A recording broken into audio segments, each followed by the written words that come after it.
The story begins in a seemingly ordinary city. Suddenly, a boy appears with his body wrapped in a blue glow. Confused, he looks around and then questions where he is. At that moment, a bus passes by and he sees himself in the reflection. Looking even more confused, he starts wondering who he is and what his name is. Then, he begins to examine his clothes, realizing that he is wearing a military uniform. Looking up, he notices that he doesn't remember his name, what he was doing, or where he was. Interrupting his thoughts, the sound of crying emerges. Without thinking twice, the protagonist rushes forward and ends up punching a tree. The punch is strong enough to break it in half. Nervous, he realizes that he moved by instinct upon hearing that sound. Looking at his hand, he is astonished because it possesses superhuman strength. Once again, his thoughts are interrupted when someone calls him Agent. The one who called him is actually an ad from the auxiliary combat system implanted in his own body. Seeking answers, the agent in question asks where he is and what year it is. In response, the AI states that based on the protagonist's peripheral vision, it appears they are in the capital, Seoul, in the year 2024. Then the AI comments that, in fact, he is a military model created in the year 2082. With arms crossed, the boy questions whether he actually came from the future and ended up returning to the past. Then the AI states that, according to its database, his memory was reset, and he has not recovered any information. Meanwhile, an elderly man is calmly driving his truck when he notices that the signal begins to fail. He suddenly brakes and starts skidding on the road. At that moment, the AI issues a warning about the risk of a traffic accident. Then it orders the agent to avoid the car. However, the vehicle in question ends up crashing and a metal rod is launched toward the hero. The AI warns that the dangerous object is approaching. Displaying immense agility, the protagonist manages to dodge it with ease, but the metal ends up hitting another person behind him. The person starts screaming in pain, saying that a metal stake is in their body. At that moment, the man collapses to the ground, his body trembling, while people scream for an ambulance. Then the system warns that it is a wounded civilian. Rubbing his eye, the hero comments that he saw red and blue screens and asks what they are. Then the AI explains that it is a visual projection from the Visual Assistance Service, characterized by floating screens. At that moment, the hero realizes that thanks to this, he was able to dodge easily,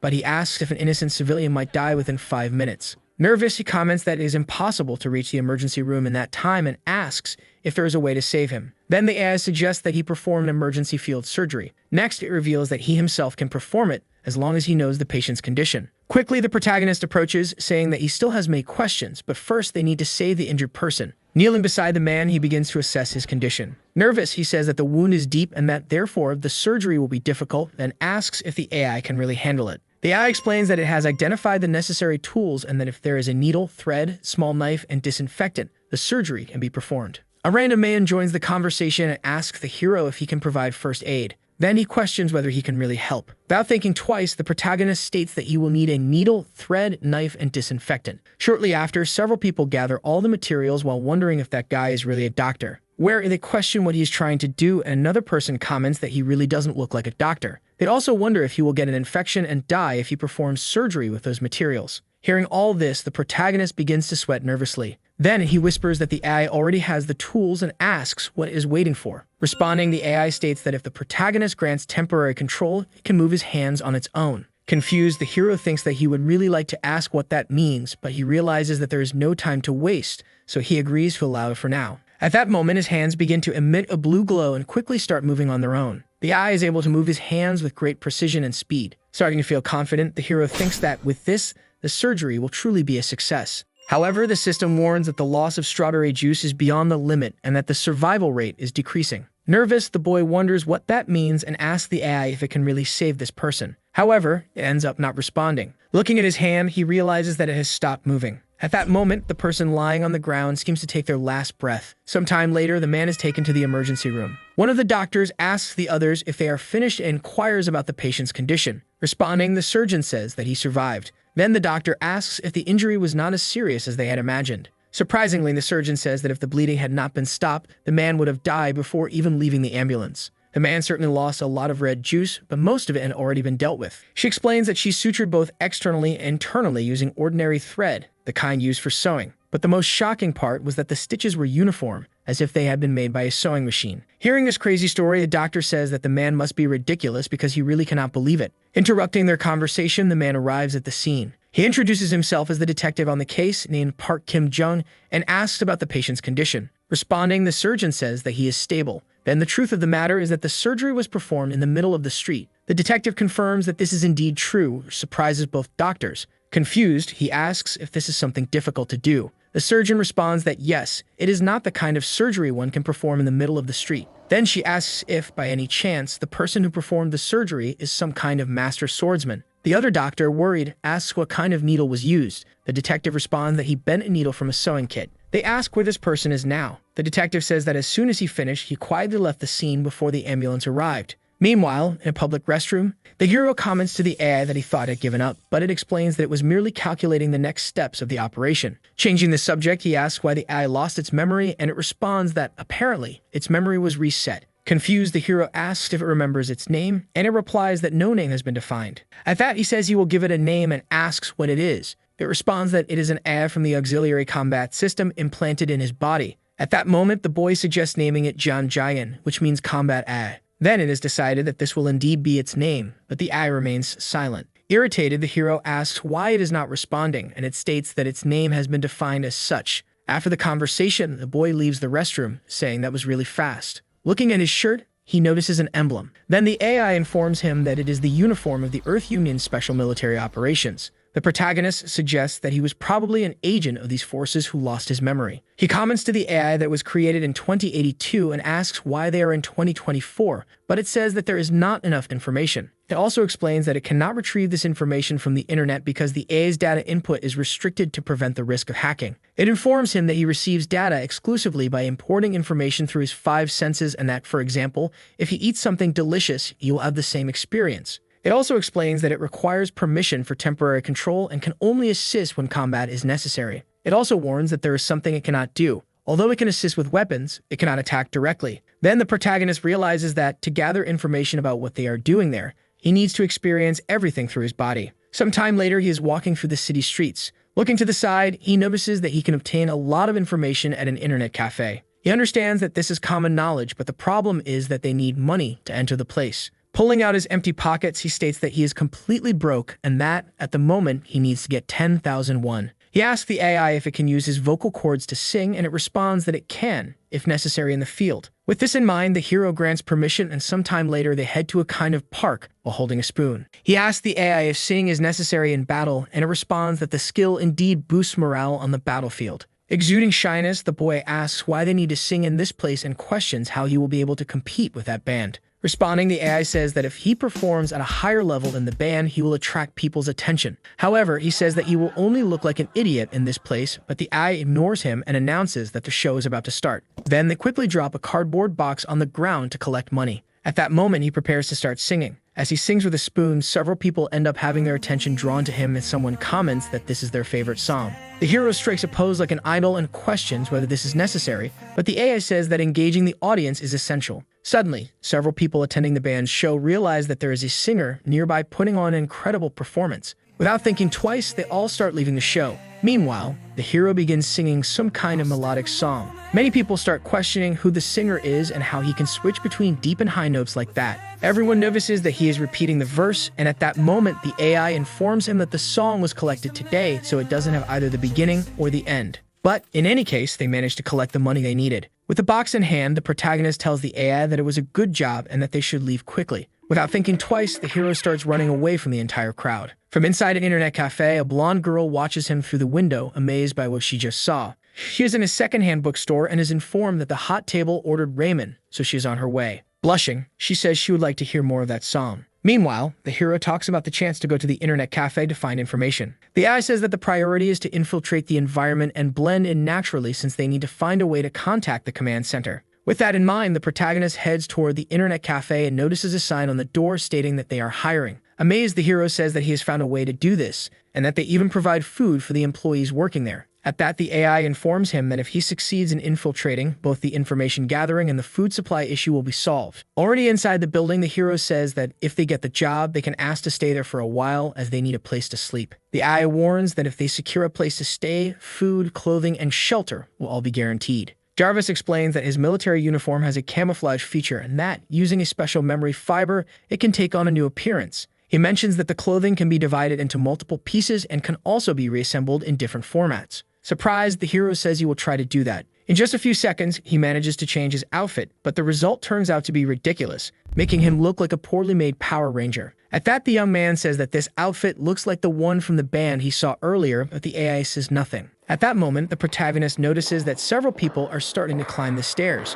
Everyone begins looking at the young man who is standing at the top of the stairs wearing a kind of Power Ranger outfit. His two companions are completely shocked. They walk past the young man, completely ignoring him. This really seems like a very awkward situation. Then the boy says that apparently he didn't like his outfit very much, and the AI responds that this is a possibility. With no choice, he decides to try again. This time, the attempt is successful, resulting in a normal outfit. Sometime later, the protagonist finally enters the internet cafe. With his eye, the AI begins scanning the entire place. It informs him that 96% of the people present are currently playing online games. It also confirms that the convenience store has been checked, along with the payment methods. It informs him that the dining area has also been verified, as well as the suitable spaces for temporary residents. Jarvis states that this place is perfect for their current situation. With arms crossed, an older man asks the protagonist if he's applying for the job. He asks if, by any chance, he has an ID and a resume, but the protagonist replies that he doesn't. Crying, the employee explains that he can make the resume there and just bring his ID tomorrow since they urgently need someone. At that moment, the man begins judging the protagonist. He thinks the boy has a handsome face, but he looks like the type who can only make instant noodles. He asks the young man if he can use a frying pan, saying that since he devours food, he should at least know the basics of cooking. Intervening, the AI comments that they have military tactical cooking skills for soldier management. Quickly, the hero responds that he can cook, and the employee gets excited. Looking around, the AI notices that the ingredients for fried rice are being identified. The young man asks if she can make fried rice, and she responds that she can. Then she requests temporary control of his hands. Without hesitation, the protagonist grants permission. Quickly, he heads toward the kitchen and refrigerator to grab all the ingredients. With a knife in hand, he says that his body is moving lightly, almost as if it remembers how to do this. Looking back, the employee is shocked by the incredible kitchen skills of the newcomer. Not understanding anything, the man thought you would just heat up frozen rice, but he realizes that the boy is cooking from scratch. Then he wonders how he is doing it so quickly. A short time later, the boy hands over the dish, announcing that it is ready, and in shock, the man realizes that he couldn't even see his hands moving. The man understands that being fast is important, but if it doesn't taste good, it's useless. So he assumes that since the boy cooked so fast, the food must be raw. At that moment, he decides to taste it. Nervous, the hero wonders if, by any chance, the food turned out bad. After tasting the dish, the man puts down the spoon and exclaims that he can't handle this. Completely in love with the food, he declares that this is an internet cafe and that the boy should bring a soy drink here. Giving him a pat on the back, he says that for a moment, he felt like he was in his favorite bar. At that moment, the blonde girl appears, calling him uncle. Introducing her, the man says that this is his niece, Sha, and that she also works there, so they should get along. Blushing, the girl realizes that the protagonist is the same one who was singing outside. In shock, the hero asks how she figured that out. Surprised, she asks why he wants to work here when he has a voice like that, and he replies that he is good at singing and also at other things. Amazed, the man says he is happy to have the young man there and comments that his niece can't even make instant noodles, being a total disaster in the kitchen. Smiling, the man asks if the boy has a preferred work schedule. Responding, the young man says he prefers to work part-time and would like to work only at specific times with a flexible schedule. He also says that he noticed earlier that there is a storage area and asks if he could stay there temporarily while working. Suspicious, the man realizes that these conditions are quite demanding, but also that the boy is too talented to pass up. The owner was envious of his competitor, so he thinks of using this opportunity to build his own reputation for good food. He says that the boy can sleep there, have free meals, and even earn double the salary if he manages to sell more food than usual. Suddenly, two customers enter and the girl says she wants to eat before playing. However, a boy with glasses explains that internet cafes also serve food. Still, she insists that internet cafe food is terrible. With his eyes locked on the money, the protagonist states that they should try the food first before judging whether it is good or bad. A short time later, the hero is cooking while the employees watch in amazement at his determination. Then he asks the blonde girl to bring in a plate. Surprised that it is already ready, she asks how he made it look so perfect so quickly. At that moment, the owner tells his niece to take the food to the customers immediately. Meanwhile, one of the customers comments that the newcomer was quite bold. She wonders how good internet cafe food can really be and says that this is totally ridiculous. Then the boy with glasses tells her to just order, taste it, and leave. Quickly, the girl arrives with the food, announcing that it is ready, which surprises them both. Seeing the food up close, they are shocked by its appearance. Nervously, the boy comments that he only ordered fried rice, and amazed, the girl tells him that's exactly what he ordered, so he should enjoy it. Although a bit hesitant, the red-haired girl says they should try it then. Each of them takes a spoonful, and as soon as they put it in their mouths, both are in shock. Having a sensation from another world, it feels as if the taste is so magnificent that they are transported to the past. Crying, they stare at each other and realize that this is the same flavor they tasted a long time ago. They start shouting, saying that this is incredibly delicious and that this place definitely has the best fried rice in the neighborhood. Upon hearing this testimony, several customers become curious and also order the fried rice to try it. The niece then enters the kitchen and announces that they received 12 orders at once, leaving her uncle completely shocked. Looking at the protagonist, he asks if they can handle all the orders. Looking to the side, the boy asks the AI if it can make 12 more dishes like that. Responding, she says yes, and that tactical field cooking also works for large quantities. With the kitchen knife in hand, the boy tells his Jarvis that this is amazing and that he will give it control, instructing it to prepare 15 generous meals. 3 hours pass at the internet cafe.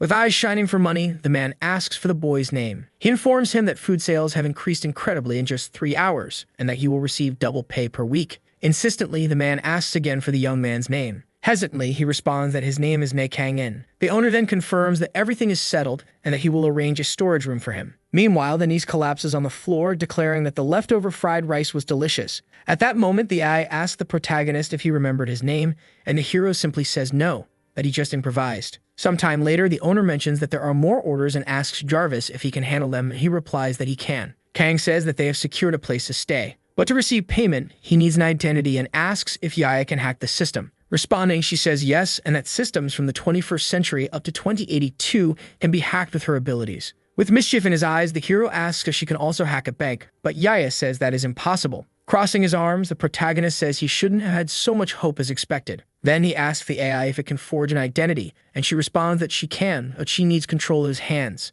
Without hesitation, the young man grants permission. The AI informs him that the Korean government database has been successfully hacked and that they are searching for information similar to the boy's. But she informs him that he needs to keep his eyes open to collect visual information. Looking carefully at the screen, the hero notices something strange. It was reported that an unknown program has been detected and that the boy's information has already been registered, with his fingerprints matching. Kang questions how this is possible, considering he is from the Earth Federation's Special Forces of 2082 and that the AI was created in that era. He wonders if, by any chance, the Earth Federation exists in 2024, and at that moment, the AI begins verifying information about the most influential countries. He is then informed that there is no Earth Federation in this year. Nervous, the young man asks if this means that they exist simultaneously in 2024 and also in 2082. However, Yaya says that there is not enough information to determine that. Feeling uneasy, the protagonist asks to check personal information, as there must be some important clue there. His AI then initiates a search for more information. Yaya discovers that he is currently considered unemployed, which irritates him. His Jarvis then informs him that the niece is approaching. Impressed, the blonde girl comments that the boy types incredibly fast. Curious, she asks if he can develop programs, and snapping at her, the boy asks if it isn't rude to spy on other people's screens. After apologizing, the girl says that her uncle gave her a card to go to the mall with him and that he wants them to go together. Sometime later, both of them are out on the street in what seems like a date. Still impressed, she comments that Mr. Kang picks out items really fast, while he thinks that he was simply following orders. The blonde girl says that he carries the heaviest ingredients with ease, and the boy responds that they are light. Completely smitten with the protagonist, she starts squeezing his arms, saying that they feel like steel. At that moment, Chat asks if he wants to stop by a cafe first, to which the protagonist comments that this is the boss's card. However, the girl responds that he shouldn't worry,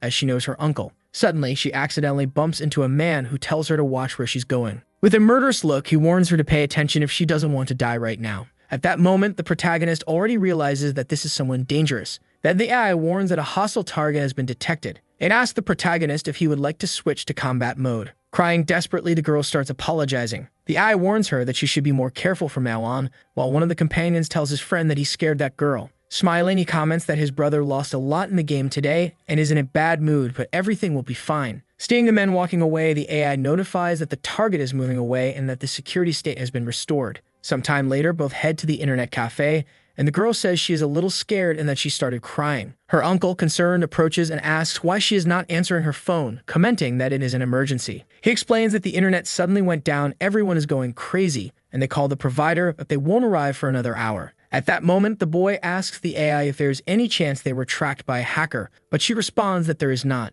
Even so, the young man comments that they should check just in case. Then he asks the boss where the server is. Smiling, he announces that he is going to fix this problem. Sometime later, the AI reports that there is nothing indicating that their activities were tracked, but that it found a hacking attempt. Surprised, the hero asks why, since this is just an ordinary internet cafe. The AI says that an information-stealing program was installed and that the conflict between it and the security program caused the internet to crash. Nervous, the boy simply asks Jarvis to find out who the hacker really is. Quickly, the hacker's location is identified along with 7 servers, 6 nearby and 1 abroad. Then the hero questions why they chose a location so close and if they needed to be there in person to install this program. He wonders if it was those guys they saw earlier, but suddenly, his thoughts are interrupted by someone complaining about the internet. Nervous, she tells the customer that she will give him extra game time, and he says that's the least they can do since he almost won. Seeing that the customers are upset, the hero asks the AI for a recommendation, and she suggests offering them food. Already in the kitchen, a list of popular gaming snacks is presented for the protagonist to choose from. At the same time, his coworker is crying while apologizing again. At this moment, the hero approaches, apologizing for the inconvenience.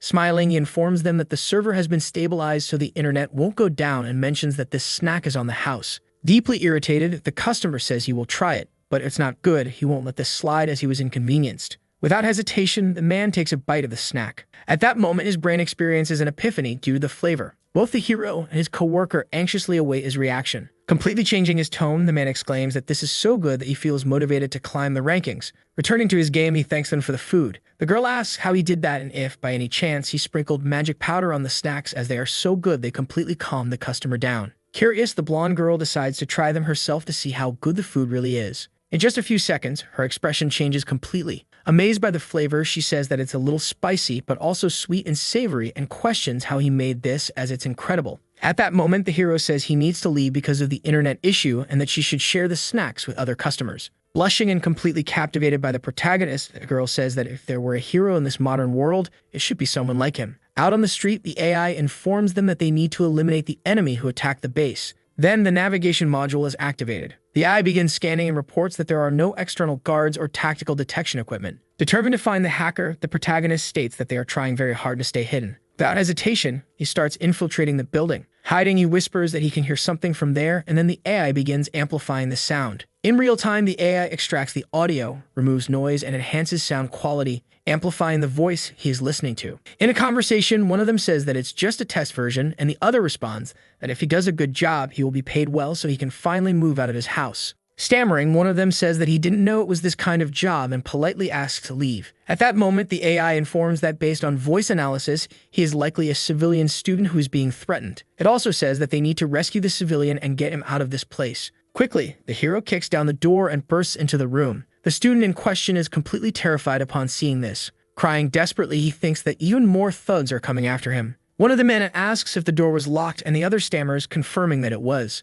Exuding a murderous aura, the bald man questions how this intruder managed to get in. Without hesitation, the protagonist charges forward and delivers a powerful punch to one of the henchmen's face. The punch is strong enough to knock him out cold on the floor. Telling his story, the student says his name is Seong, a first-year student at Korea University. He has been interested in hacking computers since he was young. Even as a novice, professionals often asked him questions, and he became a talented ethical hacker. He was looking for a job due to his student loan and ended up receiving a recruitment message. It was supposed to be a security check that would take 3 to 4 days, but the payment was equivalent to a month's salary. He was very excited to get a job in a field he was good at. However, in the end, it was a scam, as it wasn't a legitimate or legal operation. Back to the present, he thought about all the things he hadn't done yet and believed it was all over for him. That's when a hero appeared before him. Meanwhile, the AI informs the protagonist that this is his infiltration mission and that he must eliminate all enemies who interfere. However, the protagonist is still very impressed with his strength, realizing that he knocked out a giant guy with just one punch. At that moment, the AI warns him to be careful because the enemies in front of him are armed.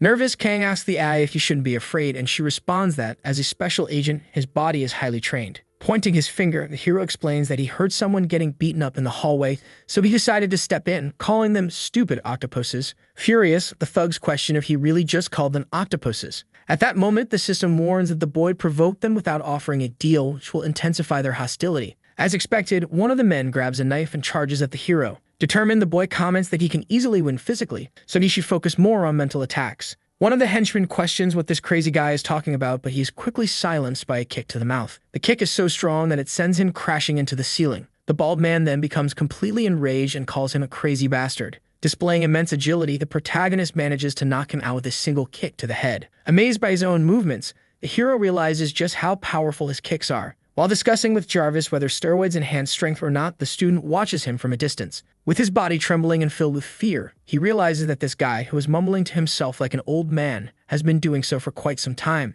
Terrified, he wonders if the man is a cop communicating via radio or a government agent sent to capture hackers. He understands that no matter how innocent he seems, if they look into his past, they will see that he has hacked countless times. Completely terrified, he starts screaming, insisting that he did nothing wrong. Falling to his knees, he explains that he simply did what he was told and begs to be let go. The AI comments that there is a 90% chance he is telling the truth, as he is most likely an ethical hacker. It explains that it has the ability to analyze expressions and behaviors of captured prisoners to determine their credibility. It states that the analysis indicates a 90% probability that he is telling the truth, leading the protagonist to understand that there is still a 10% chance he is lying. At that moment, she begins questioning the boy and asks why he is here. He responds that he was tricked by a part-time job offer as a security checker and has been trapped for 3 days. He comments that these guys are truly bad, as even after that job, they continued doing shady things. Curious, the hero asks what kind of shady things he is talking about, and the hacker responds that it is financial manipulation. Impressed, the protagonist comments that they seem too dumb for that kind of scheme. But the hacker explains that they want a program to manipulate stock forum comments, so they went to a nearby internet cafe to install it. Then the hero realizes that it was at that moment when the girl bumped into one of them. Thinking it through, the young man says that someone is probably after them since these guys must have been hired. Annoyed, he states that he can't just let them go, and that he needs to deal with whoever is behind them. With that, he tells the hacker to call the police, say that he was kidnapped, and simply explain what happened when they arrive. Nervous, the student calls the hero an old man and asks if he's going to get himself into trouble, which irritates him. Smiling, the hero asks the hacker if he happens to know his face, and the hacker says no because he is wearing a mask. Explaining, the protagonist says that he was just someone passing by and that when he heard him getting beaten, he decided to step in. Then, without thinking twice, he turns around and says he's leaving. Awkwardly, the hacker says he has something to ask. The student questions if he can beat these guys up a little too, saying he just wants to make sure that if they wake up, the man will protect him. However, Kang responds that they won't wake up and tells him to go ahead and take them down with confidence, which excites him. Charging forward, the student calls the bald man a bastard and decides to punch him in the face. However, the man ends up waking up, scaring both of them. Sometime later, the police arrive at the scene. Approaching the men, they realize they took a severe beating. The officer then asks the young man what just happened there. The boy explains that those guys held him captive for 3 days, forcing him to create a stock market manipulation program. Suspicious, the officer asks how they ended up like this. The hacker explains that it wasn't him, but rather a man who was passing by and helped him. One of the detectives comments that these guys wouldn't be able to manipulate stock prices on their own, and that there's probably someone behind them. The other detective says that when these guys wake up in the hospital, they need to be interrogated immediately. Surprised, one of the officers asks who beat them up like that, and the other says that the victim claimed it was just a passerby. Another officer comments that they only have a few broken bones, but they didn't die, and besides, they were the ones who pulled the knife first. At that moment, one of the officers says they need to secure the security system footage and find out who was responsible for this. He states that, in any case, this is too big of a case to let go without an investigation. Meanwhile, the hero asks the AI if she is sure there was no security camera system in the building, and she confirms that there wasn't. The hero comments that he didn't expect them to get up so quickly after being hit, and the AI explains that it was an instinctive reflex. Changing the subject, the protagonist asks if the AI doesn't have a phone function, and she responds that she doesn't have anything like that. At that moment, the hero decides to buy a phone, but since he is broke, he will need to get a payment plan. 3 days pass since the incident. A day after rescuing the hacker, the hero went to the registered address to gather more information about his identity. However, upon arrival, he realizes that it was just an empty, burned-down field. Looking at the sky, he starts wondering who he is and what he was doing in that place. He questions whether he was really communicating with the future, or if he is someone from the future who came to the past. He understands that, in the end, only questions remained, and he had no choice but to return empty-handed. The internet cafe eventually regained its peace, and business prospered even more. According to the blonde girl, thanks to a certain influencer, the internet cafe has now become a must-visit spot. The special dish is only served when he is there, and he doesn't eat the special dish when he is gathering information. Regardless of whether the hero is at the cafe or not, the place remains packed with customers.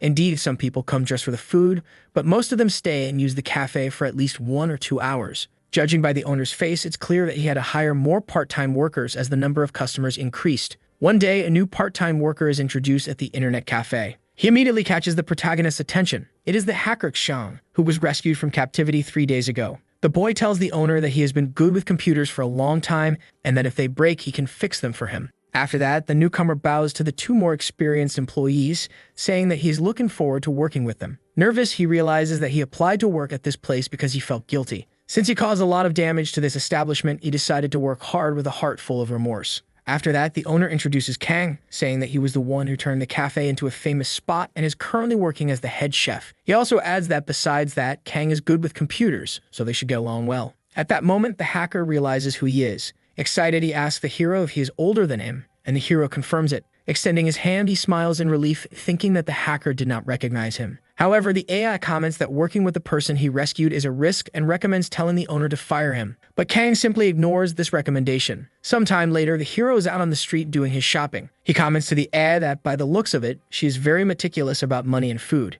He says that managing money and detecting dangers are useful skills, but asks if true joy isn't just enjoying good food. Suddenly, his Jarvis emits an alert, warning that fire hazard has been detected. However, the protagonist looks around and sees no fire. Suspicious, he questions whether the AI is just malfunctioning to change the subject. She responds that she is not. At that moment, the hero calls her a liar, but immediately after, an explosion occurs in the nearby building. Several people start panicking and calling for help. Looking calmly, the protagonist questions whether this fire is real. Analyzing the situation, he realizes that his body is equipped with the AI for combat support. Additionally, his eyes have augmented reality technology. His ears also have auxiliary modes. And last but not least, his legs have become increasingly stronger. Confident, he drops his backpack on the ground and declares that a fire like this can be put out quickly by him. At that moment, he prepares to launch some kind of attack to extinguish the fire. However, he ends up just striking an embarrassing pose. Seeing this, the AI itself asks if the agent is going crazy. A fire like this could defeat him instantly. While saying this, Kang starts gesturing with his hands. He extends his hand and calls for the suppression fire. However, nothing happens. The system asks if he is out of his mind. Disappointed, the young man says that he doesn't have freezing rays, and the AI asks if he would even still be human if he did. Then he asks what would be the best way to put out the fire. The AI advises calling the fire department, and the young man laments not being able to do anything. At that moment, he hears someone screaming for help. At the top of the burning building, a girl is crying out for help while the people around watch and worry. Kang asks the system to calculate the estimated time of arrival for the firefighters, and it responds that it will be 4 minutes. By then, the flames would likely reach the rooftop, and there was a 99% chance that everyone would die. The young man puts on his mask and asks the system to find an entry route. There were no available paths inside the building, but the system found a route that avoided the toxic gas, so he climbs up from the outside. The people who see him begin speculating about why he is there. Looking up, he asks the system to check for survivors on the other floors. There was no movement inside the building, as most people likely evacuated right after the explosion. With this information, the agent begins climbing through the windows. On the ground, a child asks if the young man is Spider-Man, while another wonders how that is even possible.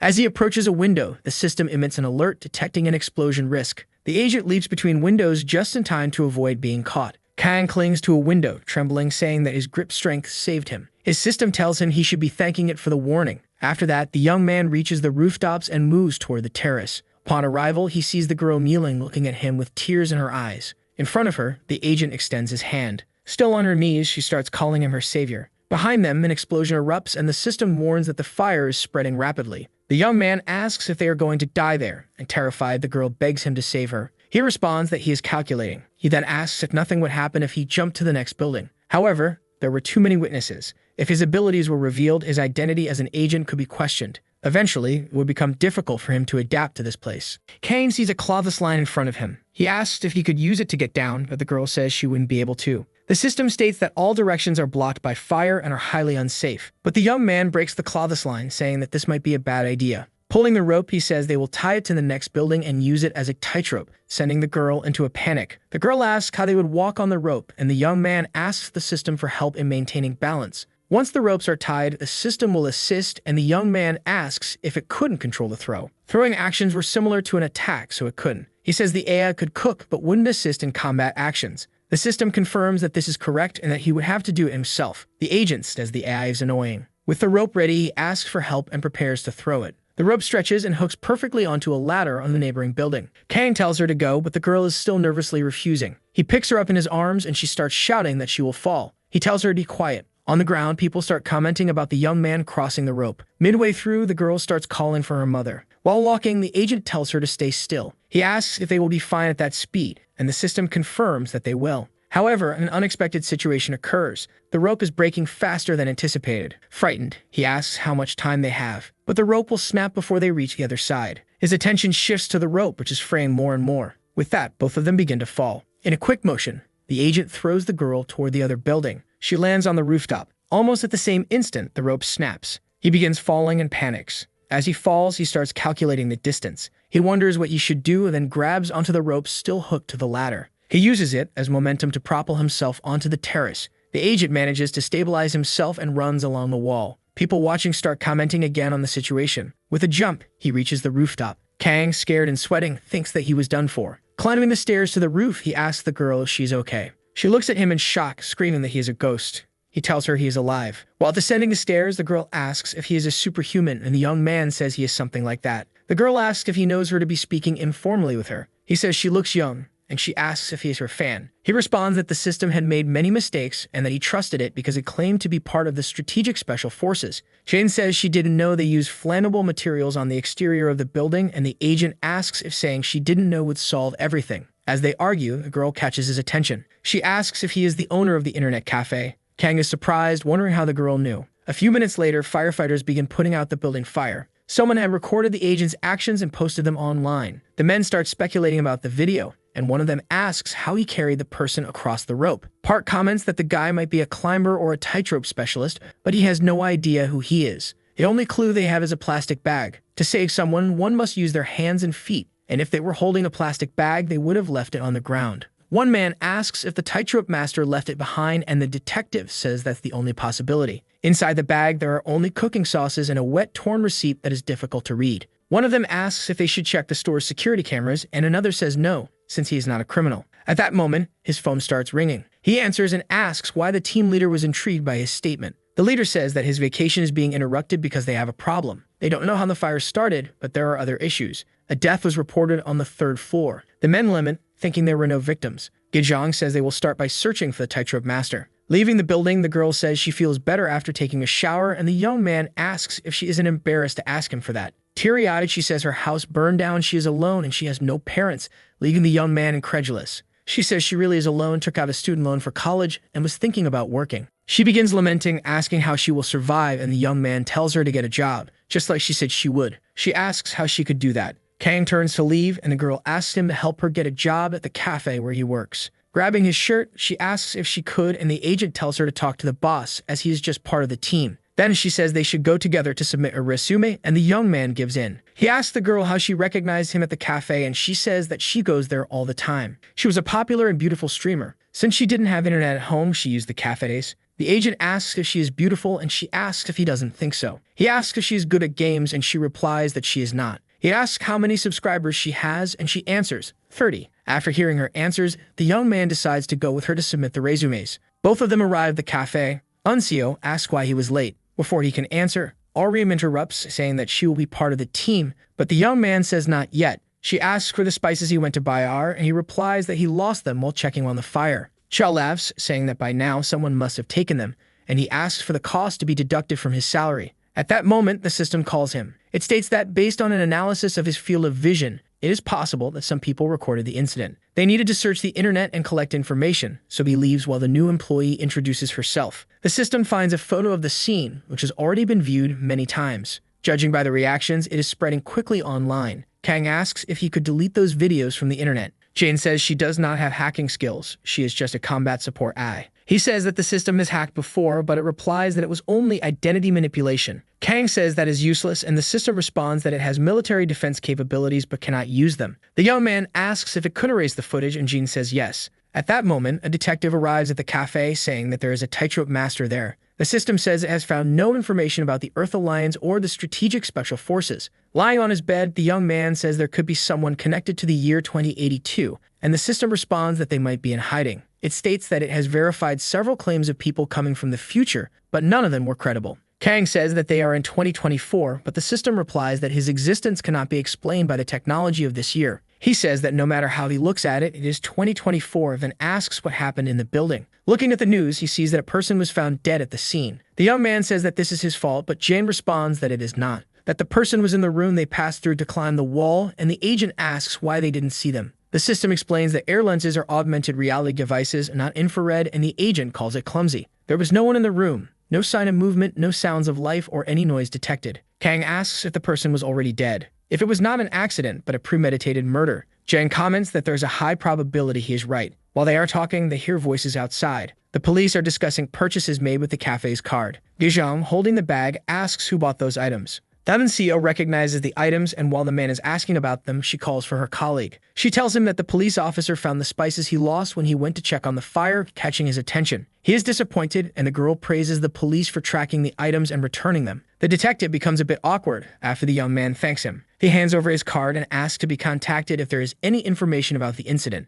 Excited, the employee cheerfully bids farewell to the inspector. Kang asks if he can go check it out, and the man says they need him to catch the killer. Jane says it is safe, while Che says she would like to work closer to the young man. It would be beneficial to get to know the local police for future operations, so he says they should stay close, making the girl hopeful. She starts jumping in excitement about working together, but the agent says he has to leave. Eun-seo is both confused and shocked. Smitten, she says that he is really hard to understand. At the police station, Park asks the young man if he was the owner of the bag, and he responds that he was. He says he doesn't need it just because they returned the lost item and asks if he came empty-handed. Kang says that's not why he is there, and the officer asks what the reason is. He says that he believes the fire incident was a murder. The detective says that could be a suspicion, and the young man states that there is a very high chance of it. Not paying much attention, Park asks if they have any evidence, and he says that he didn't see anyone at the window when he climbed the rope. Still dismissive, the officer responds with a simple acknowledgement, but immediately realizes what he just heard. Park asks if he was the tightrope walker, and he confirms it. Hee-jung asks why he didn't say so earlier, and the young man replies that they didn't ask. He starts talking about the young man's feats, but Kang says that this is not the time for that.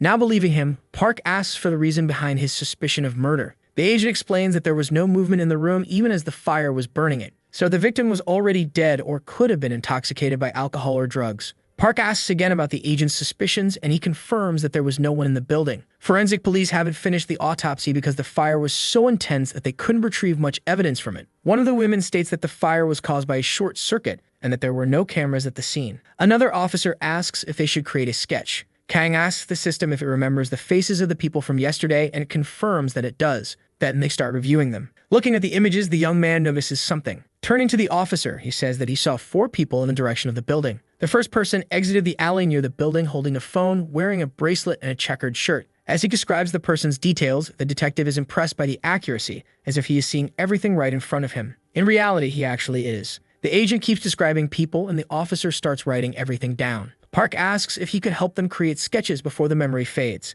But their sketch artist was out, so they would have to wait, but Kang says he will draw them. The officer asks if he is good at drawing, and he responds that he is. Taking a pen and paper, the young man starts sketching. He asks the AI to project the suspect's images into his vision. 3 people appear before him, and he asks it to zoom in and enhance the quality. Behind him, the officers listen to his commands and begin finding him strange. The projected images help him sketch on the paper. After a while of drawing, he announces that he is finished. The officers are shocked when they see the results. None of the sketches resemble the descriptions he gave. Then one of them asks if this is some kind of joke. After that, the young man crumples the paper, saying he just took a little break. All 3 remain silent after his joke. The agent tells Jin to draw, and the system responds that it can, but only if he grants temporary control. He agrees. Meanwhile, the officers quickly start searching for a sketch artist. During the conversation, the system takes control of the agent's body. The officers watch in shock. Both of them are frightened by what they are seeing. On the paper, the sketch of one of the suspects begins forming. One of them sees the drawing being made and questions if this even makes sense, that it looks like a machine, and one of them asks Kang if he is a genius, while another asks if his profession is painting. Jane states that his main job is being a special agent of the Earth Alliance, and the young man responds that this makes no difference. Showing the sketches, the young man states that these 3 people exited the alley before the fire and that the arsonist is among them. Everyone in the police station is stunned. The leader orders everyone to verify and investigate their identities immediately. The next day, everyone at the cafe is praising the young man's food. The girls begin discussing how the fire was an act of arson and that the culprit has been arrested. Drugs were found on the culprit, and the young man thinks the investigation moved quickly. Afterward, he thanks Jin for her skills. While people are still chatting, the young man receives a phone call. It is Detective Park who begins thanking him for helping catch the culprit. 2 of the people in the sketch were local residents, but the third was a friend of the victim. They still need to investigate the exact cause, but drugs were found in his wallet. It seems he had asked for money, and when he didn't get it, he killed the victim. They raided the place where the drugs were being sold, and an actor was there. Now the entertainment industry is in chaos. Khan comments that this is getting bigger and bigger, and the detective complains that his vacation is over. But thanks to the sketch, they were able to speed things up. Then they ask if they can make the images public. The system states that public activities could interfere with his special missions, and the young man comments that they don't need to hide. He agrees as not to expose his identity, and the detective comments that he was a hero. He responds that he was just doing his job, and the other comments that he would keep that in mind before hanging up. Then he thanks him and both end the call. While they were talking, the cafe employees overheard everything and started asking if he worked for the detective. Kang says it was just a favor, and they comment that it must have been bad since he asked them not to mention his name. Behind them, someone starts making noise. Two people begin arguing over a spilled ramen. Dunseo feels discouraged, but RM says she would clean it up. He wonders if he should ask for a bonus for cleaning up the ramen, when suddenly he accidentally bumps directly into a young man. She starts apologizing while the young man complains about wrist pain. He tells the girl to be careful. Yoon asks if he was injured and comments that it might be broken. The girl starts crying, saying to call an ambulance, but the agent had doubts about it.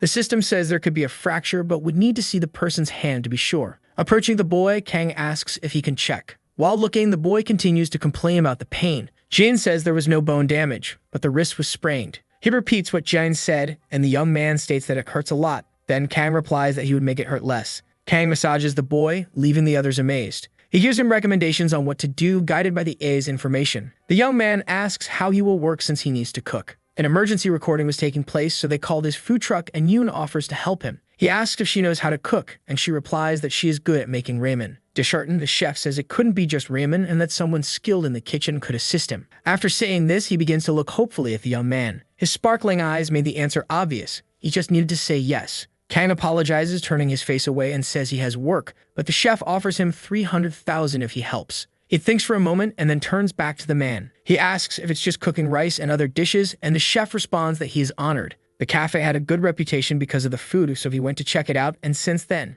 he had been going there every day. He thought he would learn something there, but if the young man could help him, he would be happy to receive some tips. Kang asks the system if they could investigate other areas. Jane says he could cover the mission's costs by working at the food truck, and he asks if everything came down to money. The next morning, the chef praises the young man for driving so well, but he was only managing the system. Someone else was driving. Excited, the chef says he would impress everyone with the food and thanks the young man. He says there was no need, and Jin comments that he should be rewarded. As they head to the destination, Kang discovers they are going to the location where the actor arrested by the police should be. The movie was supposed to be released about a week ago, and the young man asks if it would still be shown. His colleague says no one would want to watch a movie starring an addict, so they were reshooting everything. He was happy to work there, but the atmosphere was intense. Since they were redoing the scenes, everyone was panicking. They couldn't delay the release because they already had theaters reserved. If they delayed, they would lose the cinemas and go bankrupt. Sun Ta-min was the director, one of the leading romance film directors, so everything would be fine. At that very moment, the director was watching everything, saying he didn't like what he saw, that they had no time, so they should settle for that trash. Irritated, he starts cursing the actor who was arrested. He yells that he would kill him if he got his hands on him, and one of the staff members announces the arrival of the food truck. One of the cameramen suggests that they eat and cool off because the team was exhausted. Taemin yells that they couldn't eat. If the movie failed, it would be in debt, and the food truck was a waste. So he asks them to leave. But his demand is undone when he tastes the food. He says he could swear he wasn't hungry, and the young man in front of him comments that it was insane. He asks if they drugged the food, and the director scolds him. The head cook had a sprained wrist, so another was helping him and receiving many compliments. Excited, the young man says the set was also beautiful and asks the director to cheer up and relax a little. He says that none of the other actors had issues, but at that moment, one of them yells for the director. Both look back, worried. Imna runs up to them, saying that one of the stuntmen sprained his ankle during the filming. The three run to the young man who was groaning in pain on the ground. While holding his ankle, he began to apologize. He said he should have been more careful. One of them calls the ambulance, asking if they could go to the mountain, while another shouts for someone to bring first aid. Sun watches the scene in despair, thinking they were doomed. His scream was loud enough for the young men to hear, and the chef said the film was cursed. Then he asks Kang if he could help the stuntman since he had fixed his sprained wrist before. Jian says that stabilizing the ankle would help relieve the pain and aid recovery. Then he asks if they said it was a sprain. Seconds later, the young man appears in front of the other. He asks to take a look, leaving everyone around him intrigued. Turning to the director, he says he will provide first aid and that they will need a hospital afterward, and the director agrees. Kang looks at Shin and calls her as if she were part of the team, leaving her alarmed. Without noticing her expression, he asks her to bring a compression bandage. The director makes the same request, nervous, and she responds affirmatively. Walking to the location to get the supplies, she starts thinking about what happened. The actress still couldn't believe she had been called a team member because she was an actress. Sometime later, she returns with the bandage and the young man thanks her. As he wraps the bandage around the young man's ankle, the girl sulks, avoiding looking at them. Then, she turns around indignant. The actor sprained his ankle, but it wasn't as bad as they had described. After completing the first aid, the girl asks if he is okay, and the actor says yes. He says it hurt a lot when he got injured, but now it feels like his bones are in place and that he could walk. Taemin becomes hopeful, but it would be impossible for the young man to film. Kang says he provided a temporary treatment, but walking would be difficult until he recovered, and the director starts feeling sick. His colleague tries to encourage him, saying they could call another stuntman. Sun asks where they would find someone like Kim Yu-chan and how they would bring him to the mountains. Desperate, he starts saying they would be ruined if they missed the release date. The young man says the actor could do the action scenes, and he volunteers, but the director fears he will get injured too. He says the actor was clumsy, and if he got hurt, the film would be completely ruined. Then they come up with the idea of getting someone to be the stunt double, covering him with a mask and sunglasses, but no one agreed. Kneeling on the ground, Taemin asks God why he gave him this torment and starts making a promise to send them a stuntman. Kang says someone sent from heaven had arrived. He comments that he was joking but believes he could do it. However, the actress refuses, saying the young man was neither an aspiring actor nor part of the film, just a regular chef. But the director stares at the young man with his mouth open. Now they thought about it, and they looked a little like Kim. Excited, Siu asks the young man if he has physical skills, and he says yes, ignoring the girl who is still talking. He says they don't have time, that they can apply makeup and CGI, and then begs for help. They make a deal, offering triple the pay, and begin filming. The scene they were filming was the one where Kim saves Shin. The actor who originally played the villain was caught with drugs, so they were rushing to reshoot everything. Taemin tells Kang to practice with a substitute actor while smoking a pack of cigarettes. Yu-chan starts explaining the movements of the fight scene. Na asks if this doesn't seem strange, and one of the young men says it's simple because they had already rehearsed and couldn't change it. Jin says this is not how filming should be done and that there are some skills used in training. The young man asks if that really exists, and the system says its methods had more practical movements. Then he asks the trio of supporting actors if they could attack him for real, leaving them confused. He says that if they fought for real, he would handle it properly and it would look more realistic on camera. The four begin discussing whether they should do this for the film and if anyone could get hurt, while the woman listens to everything. Kim is in a bad mood because the young man doesn't know she's an actress and starts bothering him. Sometime later, he goes to the director's office. He asks if they could film all at once without cuts.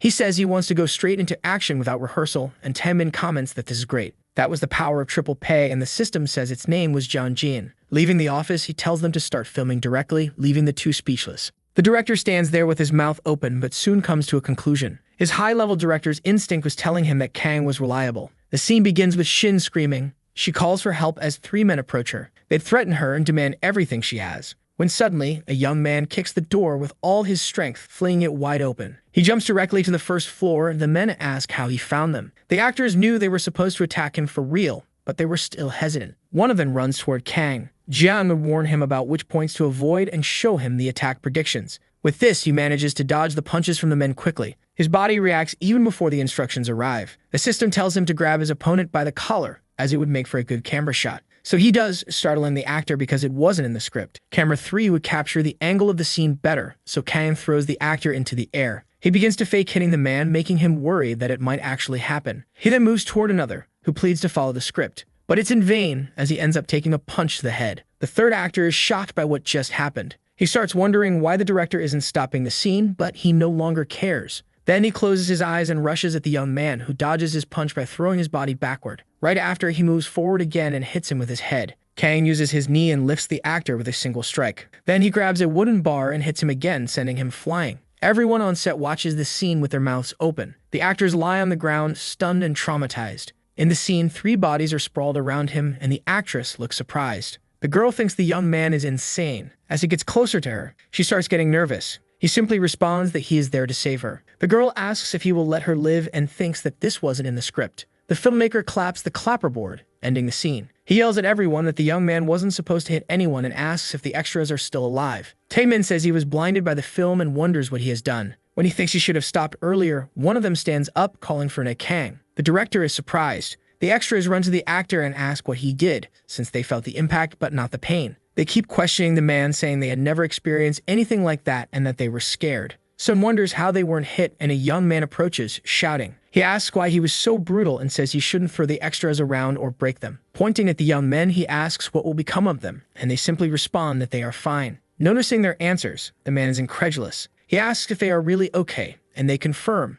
though they don't understand why. One of the extras says it felt like a cushion, and that they were sliding instead of being hit. He asks how, and Kang responds that it's like skiing sideways down a snowy mountain. He asks Kim if he's okay after being kicked. Kim replies that he didn't feel any impact because the man had held him before he fell. The filmmaker says the camera recorded them getting beaten, so he asks how they weren't hurt. Taemin places a hand on his shoulder and tells him to wrap up. He lets out a laugh and says he knew everything, which is why he didn't stop filming, and his companion calls him a liar. Soon, he asks to review the footage. Sometime later, they agree that everything went perfectly and that the expressions were on point. Kim says the director captured everything, and the man responds that he got great shots effortlessly. He praises Kang for calculating all the camera positions. He continues saying that all the camera angles turned out perfect. The other asks if the stunt double had been able to move according to the cameras from the beginning. Now asks the director if his part is done, and the director, excited, says yes, and that he is impressed. He thanks him, saying everything looked as good as a Hollywood movie, and the man is pleased. The director orders everyone to get ready for the next scenes.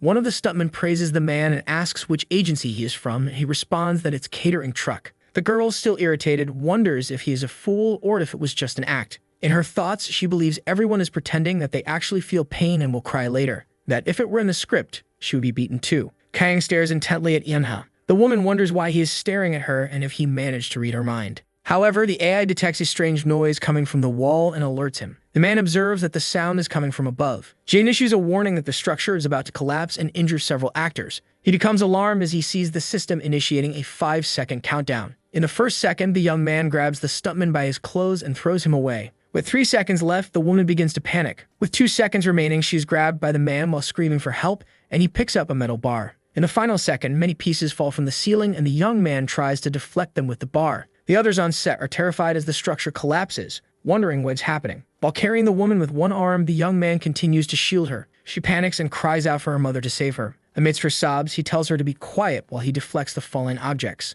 Another warning from the system is issued. It announces that a large structure is collapsing. A section of the film set is now destroyed. The entire crew is in shock. The director calls out for Shin, asking if she's okay. As the smoke dissipates, Kang can be seen holding the woman. When she wakes up, she immediately starts screaming again, begging someone to save her, and the man tells her she is still alive. Even though the woman is frightened, he asks if she is surprised. Nervous, the woman yells at him for throwing the actor away and says that now she too will be tossed aside. Kang responds that the set collapsed and that he saved her. At that moment, the surroundings become visible. In shock, Shin asks what happened, and he replies that he doesn't know, but that the place was poorly built. The woman then realizes that they were both saved. When she acknowledges that she was rescued, the young man asks if he can let go of her now. The woman is abruptly dropped by Kang. Yushin approaches and asks if he held any resentment, but the young man denies it and asks if he is okay. Despite being thrown, he replies that he felt no pain. The director approaches and asks if everyone's okay. The young man responds that he is fine and that Kang saved him, then asks the actress.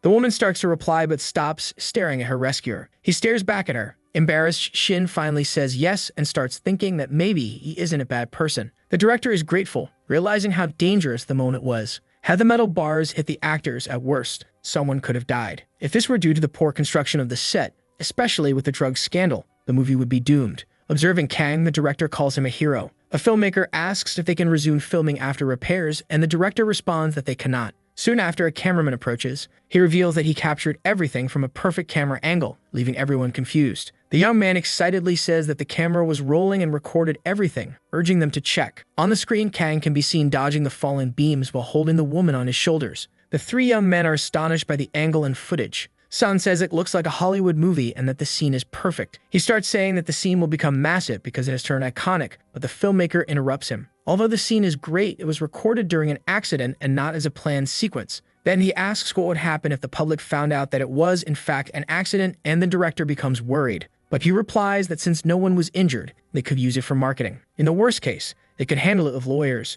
His companion asks if they will continue, and he replies that they will, but only if the agent allows it. The director runs toward the man. He thanks it for saving everyone in the accident, and the AI responds that it is all part of its core function. He replies that he only did what needed to be done. Sun is pleased with the response and asks if they can use the footage, even though it was an accident. The system reveals that they could be exposed, but there would be no problem since Kang's face was covered. Taking the system's response into account, Kang agrees to the request. In another part of the set, a director asks Shin if she's okay, and she replies that she is. She watches the young man from a distance. Looking at his clothes, she notices a tear on his back. Alarmed, the woman stands up and rushes to him, asking if he is hurt because of the tear. He replies that he is fine. The woman thinks that despite the danger, Kang saved both of them and didn't get hurt, finding him incredible. Despite her thoughts, she thanks him and he replies that he was just doing his part to help. Shin gets angry and responds that she is an actress, not a crew member. He simply laughs and says it was just a joke. He tells the director that his work is done and he is leaving, and the man thanks him for all his help. The others comment that Nae is incredible and that the food at his cafe is delicious.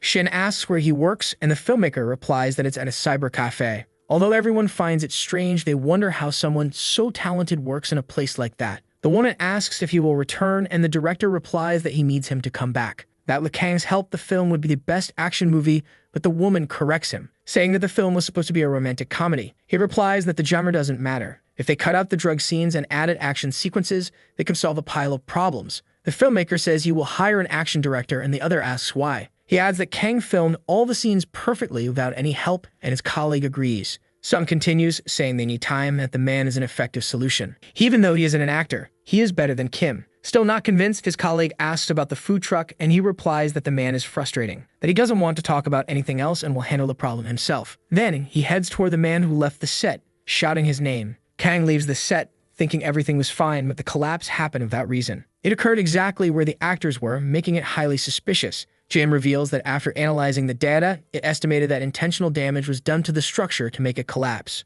The man then asks if this is really what he thinks, if someone might have done it on purpose. The system responds that multiple beams were directed at Shin, and that only someone who had seen the script could have premeditated this action. Kang concludes that someone either targeted the actors or tried to sabotage the film, but it was intentional. At that moment, the director arrives, panting and calling out to him. As he approaches, he asks for some time to talk, and the man asks if there's anything to discuss. Desperate, he pleads with the young man to save his film. Sun then explains the dire situation of the production. The eye reveals that the geographic area is identical to its database, meaning the information holds no value. Kang replies that he works in Seoul and can't come back, but his companion says it's fine, because the next day, he will move all the recordings to Seoul. The young man responds that he has work and can't stay on set, but Sun says they will only film what's necessary. Jeon says this won't work, but adds that the man would receive a solid payment. If a higher offer were made, it would be good to accept, and Kang wonders about the sudden change in attitude. Convinced, the man asks the director to tell him the schedule he needs to follow. Sun is immensely grateful, saying he will stay up all night reviewing everything. In the following days, the director changes from being downcast to being dedicated and full of energy. But the set itself begins to take a better shape, and everyone is rushing to complete the film. The extras feel like everything is going very well. Even at night, due to Kang's influence, the atmosphere feels calmer and lighter. A white car arrives, skidding. From inside, manager Kim comes running. He enters the set and yells for the director. Sun asks what happened, and he begs to be saved. That they can't release the original film because it would cause massive losses for the company. But they also can't delay it since they've already booked the biggest theater sluts. But Taemin tells him to be quiet, because the director will solve all the problems. Kim asks how he plans to do that, and he replies that he will change the film's genre. It will now be an action romantic comedy, leaving his colleague nervous about the decision. The manager says they only have a few weeks left to film and asks how he plans to change the genre now. Sun replies that he is already working on it and will show something later, but someone suddenly slams the set door open. He asks to bang the door like that during filming, commenting that it raised a lot of dust. His colleague immediately recognizes who it is and bows to greet his superior, completely caught off guard. The director wonders if this is President Lee Tae-ho. Lee responds that he didn't come to disrupt the filming, but after hearing about the set accident that caused the collapse, he had to come in person. Kim says there were technical issues, but the president asks why he didn't prevent them. The young man tries to answer his boss, but the latter tells him not to blame it on any drugs. The president's daughter, Lee Min-ji, hears his voice and approaches, asking if he is angry. The president is pleased to see her. Lee says she heard his voice and came over, and he responds that it was just a bit of noise. The director greets the child, and Lee calls it attention. He asks if he can finish filming and editing in a week. Sun replies that he can, and that it will be better than the original, and the president is surprised. After all, this level of work is expected from an experienced director. The director talks about Kang as his filming skills are top tier. Lee is surprised, having never heard of this name before. Since it is a recommendation, it piques his interest. The president asks if he is an outsider and where he is at the moment. Sun takes the boss outside, near some tables. He points to a food truck, saying that he's over there. Tae-ho freezes at the sight. Kang is working, stirring popcorn. Lee asks if the so-called martial arts master, who is cooking rice, is Kang. Taemin replies that he is, and the president asks why he is cooking. He responds that Kang brought the food truck to the set.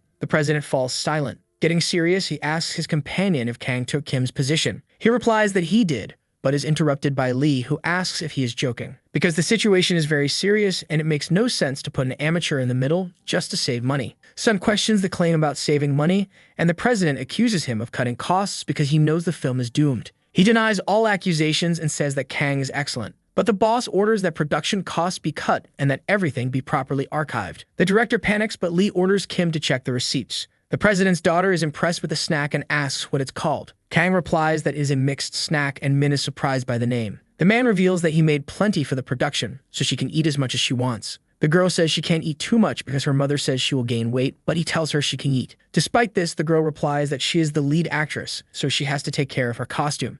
She adds that she is a child actress, but even so, she is the main actress, and he responds that she is right. She asks the young man to make more snacks, and he replies that he will be in Seoul, so he won't be able to. Min asks if she can take some and hide them, but he suggests that she visit the cyber cafe, as there will be more there. She agrees and hands him her personal phone. She asks him to write down his number so she can contact him in the future, and he simply complies. On set, the president is about to leave, but the filmmaker asks for a moment with him. He tries to convince his boss, saying that the director is a perfectionist and never settles for mediocre results. But when it comes to Kang, he literally trembled, and that is something serious. Lee is convinced and asks to see the recordings. As he adjusts himself and starts the video, they are stunned by everything that was captured. In disbelief at what he sees, he asks when they added the special effects. How did they choreograph the scenes to get that kind of footage? Sam reveals that there are no special effects and that the footage is raw with no editing. That Kang calculated all the camera angles to get perfect framing in the shots. Still in disbelief, Lee asks if the man from the food truck did all this, and the director confirms it. He asks if everything was really done by an amateur in a single take. His companion replies that it was and that the set collapse was real, so Kang saved everyone from a crisis.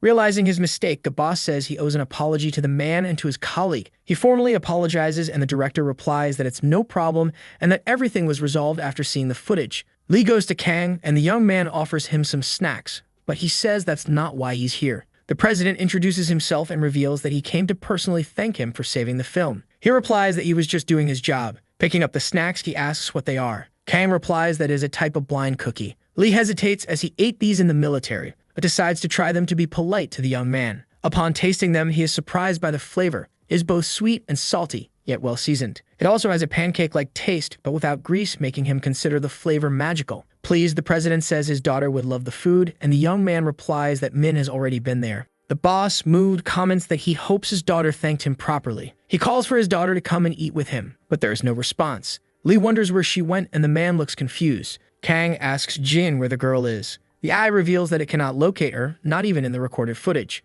Ness steps out of the food truck and asks if she is inside the building. The system reveals that it cannot detect the president's daughter's presence nearby. Then his phone starts ringing, displaying her name on the screen. He picks up the phone and says he received his signal, surprising the president that he has her number. He explains that she took his number to get more snacks later. Then he proceeds to answer the call. Within a few moments of the call, his face turns serious. This catches Lee's attention, and he calls out to him. The president asks why Kang looks so troubled. Kanjin speaks into the phone, greeting a person on the other end of the line. A man approaches and calls out to the young man. He asks why he looks so upset, but the young man just ignores him and walks in another direction. He wonders about the probability that Minji broke her phone. The AI says is unlikely, as the sound was different. With that, the young man asks the AI to analyze what the sound was, and it plays the recorded data. The analysis is completed, and the AI determines that the sound came from a soft object wrapped in an outer layer. Then there is a sound of plastic being pressed against metal. Echoes inside a confined space are also detected. Kanjin ponders the soft object that was identified. He also reflects on the other sounds captured and the confined space. Quickly, he concludes that the AI might be saying the call was made from inside a car. Someone yells in frustration, asking how the other could kidnap someone and leave the victim with a phone. The kidnapper says he didn't know the girl had her phone. He also says he took the device from her quickly, but the other man says they will be suspected if they call again. Frustrated, the gang leader asks who the girl called, and they say the screen showed Snack Man. Asking if the girl wants something to eat, he jokes that he could bring her some food. Regardless, the leader orders them to move the car quietly since they need to escape before anyone notices. Nearby, the man next to Kanjin calls him again and asks what's wrong. He says that after answering the call from his daughter, the young man became very serious and didn't say anything else, making him nervous. The AI activates the hostage rescue protocol. Quickly, the intelligence detects a backpack and snack wrappers left behind, which apparently belong to Minji. Following the crumbs left on the path, they lead toward a specific car. Without a second thought, Kanjin runs from the location, leaving the girl's father in distress. The man tries to chase after him but finds his daughter's backpack on the ground and recognizes it. Inside the car, the driver is focused but notices the young man running after them and warns the boss. Desperate, the leader asks why the driver is reporting the situation so calmly and orders him to speed up. Accelerating, the car quickly gains speed and the AI confirms that they are indeed the enemies. It warns that they have noticed the young man's presence. It suggests a suitable weapon to deal with vehicles and advises the young man to use a traffic sign to defend himself. Quickly, Kanjin grabs the object, which has a long metal pole. He keeps running after the car while holding the weapon in his hands. The kidnapper calls the young man insane and mocks him, saying he won't be able to catch the car while on foot, but he still orders the driver to accelerate even more. Meanwhile, the little girl cries desperately, calling for the snack man, her father, and her mother. Noticing that the young man is no longer close, the driver informs the boss that he's gone. Laughing, the leader says he probably got tired and collapsed from running. Suddenly, the young man appears from above and lands on top of the car, shocking everyone inside. He swings the traffic sign and strikes the vehicle from above, terrifying everyone. The driver loses control while the occupants of the car panic, wondering what's happening. Even so, the boss orders them to keep accelerating to throw the young man off. Kanjin yells, asking the AI to find a way to stop the vehicle, and it suggests that he look at the hood. It tells him that if he pierces a specific point vertically, the engine will shut down. Without wasting time, the young man follows the instructions, causing the vehicle to become immobilized. Standing on the hood, he stares at the occupants of the car, but the driver slams on the emergency brake, launching the young man off. The onlookers scream as they see the boy flying through the air before hitting the ground. Laughing loudly, the kidnapper calls the protagonist an idiot for believing he could handle him. The artificial intelligence warns the young man that he could die if he lands too hard on the ground, so he manages to land on his feet. It states that the enemy's emergency brake was successfully triggered. Inside the car, the men comment on how the boy landed so effortlessly. Then the boss orders the driver to accelerate and run over the young man before he does anything. But as they step on the gas, the car loses control and the young man says the vehicle is broken. Frustrated, the boss hits the driver and orders them to get out of the car and kill the boy first. The young man asks about the girl, but the leader says he will hold onto her in the meantime. Getting out of the car, the enemies walk toward the young man, who is only a few meters away. They ask what the boy is given his skills. Mocking them, Kangen says he is Batman. As the men consider responding, he suddenly appears and lands a powerful blow on one of them, sending him flying. The other man holds a knife and says the young man is too fast for his eyes to follow. Without hesitation, he is also taken down with an extremely strong kick. With the two men out of commission, the boy heads to the car to rescue the girl. The boss panics upon seeing Kanjin at the car door and screams. Calmly, the young man says he will save the girl and that she doesn't need to worry. Thinking quickly, the protagonist asks the AI for a plan to subdue the kidnapper. The AI responds that the young man should jump into the car to overpower the enemy and gradually convince him to surrender, or he can lure him out of the car. Kanjin opts to draw the man out of the vehicle. After all, the other option might put Minji in danger. The AI suggests that to lower the enemy's guard, the boy should step away from the area, since the kidnapper won't come out unless he feels safe. Seeing the boy step back, the kidnapper assumes he won't attack. He notices a group approaching and says he needs to leave before they arrive. Opening the car door, he steps out with the girl and holds a knife to her neck. Giving orders, he tells Kanjin to get the car and not call the police or the girl will die. The father panics upon seeing his daughter in that situation. Desperate, he begs the young man's friend to tell him to get the car. Terrified, he runs toward Minji. Shouting, he says he will give the man the car, but in exchange, he must not harm the girl. Otherwise, he will destroy the kidnapper's entire lineage. The kidnapper accepts the offer, but says the girl's father must retrieve the car, then rushes off. The others nearby ask if they should call the police, but one of the young men says they must keep this secret. The father drives the car and tells his daughter to hold on a little longer, as he is on his way. The AI tells the protagonist that giving the villain a vehicle will increase the chances of him escaping with a hostage. Without hesitation, the father arrives with the car. He yells for the kidnapper not to touch Minji. Crying, a little girl calls out for her father, but the villain points the knife at the young man and orders him to raise his hands and stay back. However, he cannot bear to see his daughter in that situation, disobeys the orders, and runs toward the girl, saying he will save her. Losing patience, the enemy says he will kill the girl if the man gets any closer. Realizing the gravity of the situation, Kanjin knows he must act fast to end it. A red liquid appears, increasing the tension in the area. The girl's father screams in despair. Then the kidnapper collapses to the ground, releasing Minji. It is revealed that the protagonist threw a rock at the man's head, hitting the target perfectly. The artificial intelligence states that the enemy was struck by a powerful weapon, a rock. Relieved, the father rushes to his daughter and embraces her. Later, several police vehicles arrive at the scene. The officers examine the enemies on the ground and notice that they have broken ribs and one has a head injury.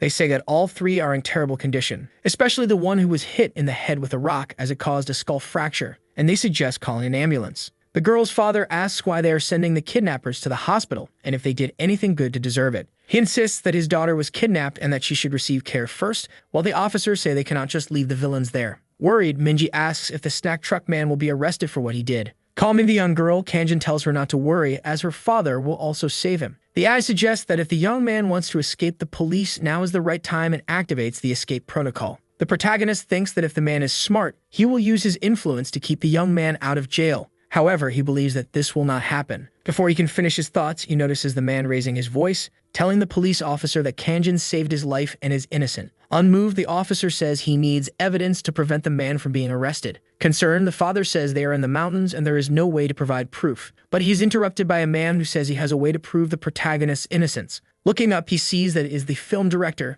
who states that this is his film set and that he recorded many of the events. He shows the video of what happened, where the kidnappers are clearly filmed. With the perfect camera angles, the police conclude that the three men kidnapped the girl and threatened Kanjin. The director explains that the set is full of cameras and that when something happens, everything gets recorded. Everyone agrees that the protagonist is a hero who saved them all. The AI terminates the escape protocol. One of the officers says that even if the villain's leader dies, the young man will not be punished for the crime. The girl's father says that if anyone tries to unjustly punish the protagonist, he will show the recorded footage. Even so, Kanjin promises that he will not run away but will take his leave because it is already dinner time. At a restaurant, he sits down to eat and asks if she wants to try a dessert. The little girl asks if the young man made the sweet, and he says yes, adding that he tried to please her, even if she wasn't very hungry. Quickly, the AI says that desserts increase emotional attachment and help win allies. Kang asks the girl to taste the sweet and says it is delicious. The father watches his daughter eat and asks her if the dessert is good. She says it is very tasty, while the father asks to try a little.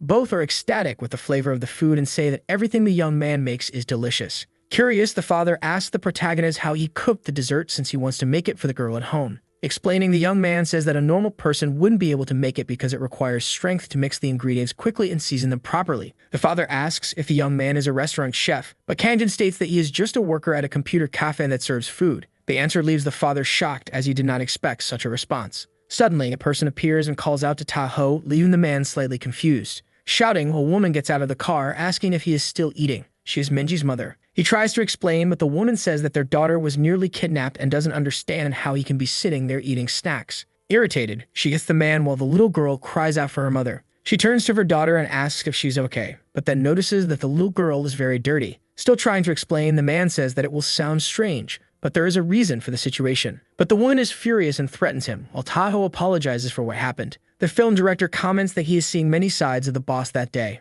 Another woman asks Sunbae to calm down, but she replies that she cannot stay calm, though she is warned that there are many people around. The young woman says she will handle the men quietly, without police or witnesses involved. Later, the girl's mother appears, thanking Kanjin for saving her daughter's life. He says it was only natural, and the woman states that she saw everything through the recorded footage.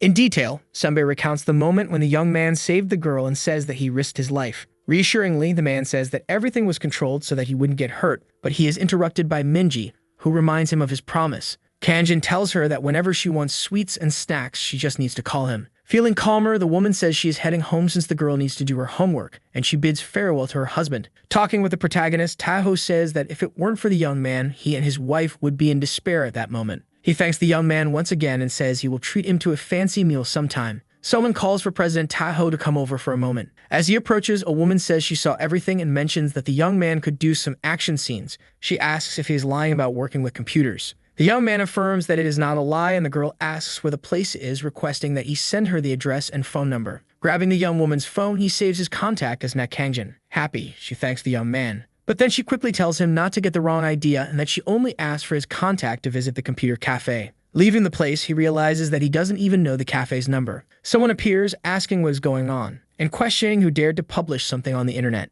It is Taho, and he is furious, demanding to know who uploaded the video of his daughter's rescue online. He accuses one of the people present as only they witnessed what happened. A man interrupts and says that public relations is calling. On the other end of the line, the man asks if Minji is okay, and her father responds that a hero saved her and orders the video to be taken down from the internet. The artificial intelligence states that it is difficult to stop the video from being shared on social media, since it has already been reposted on foreign websites. With that, Taz simply asks them to find out who leaked the video. The director also becomes agitated and demands to know who released the footage, saying he will spare their life if they confess. In the car, Sunbae answers the phone and asks what the caller messed up this time. The person on the line asks her to listen without getting mad and informs her that the video of the young girl's rescue is all over the internet. Tae tells her not to worry and says he will find out who leaked the footage. Then it is revealed that Minji herself posted the video. Her father is confused, but they explain that earlier, the girl got excited when she saw the video and posted it, calling the snack man a hero. The little girl said that someone like him deserved recognition, so she uploaded the footage to social media. With this information, Tai is at a loss for how to react and is asked if there is a problem with the situation. He is interrupted by the director,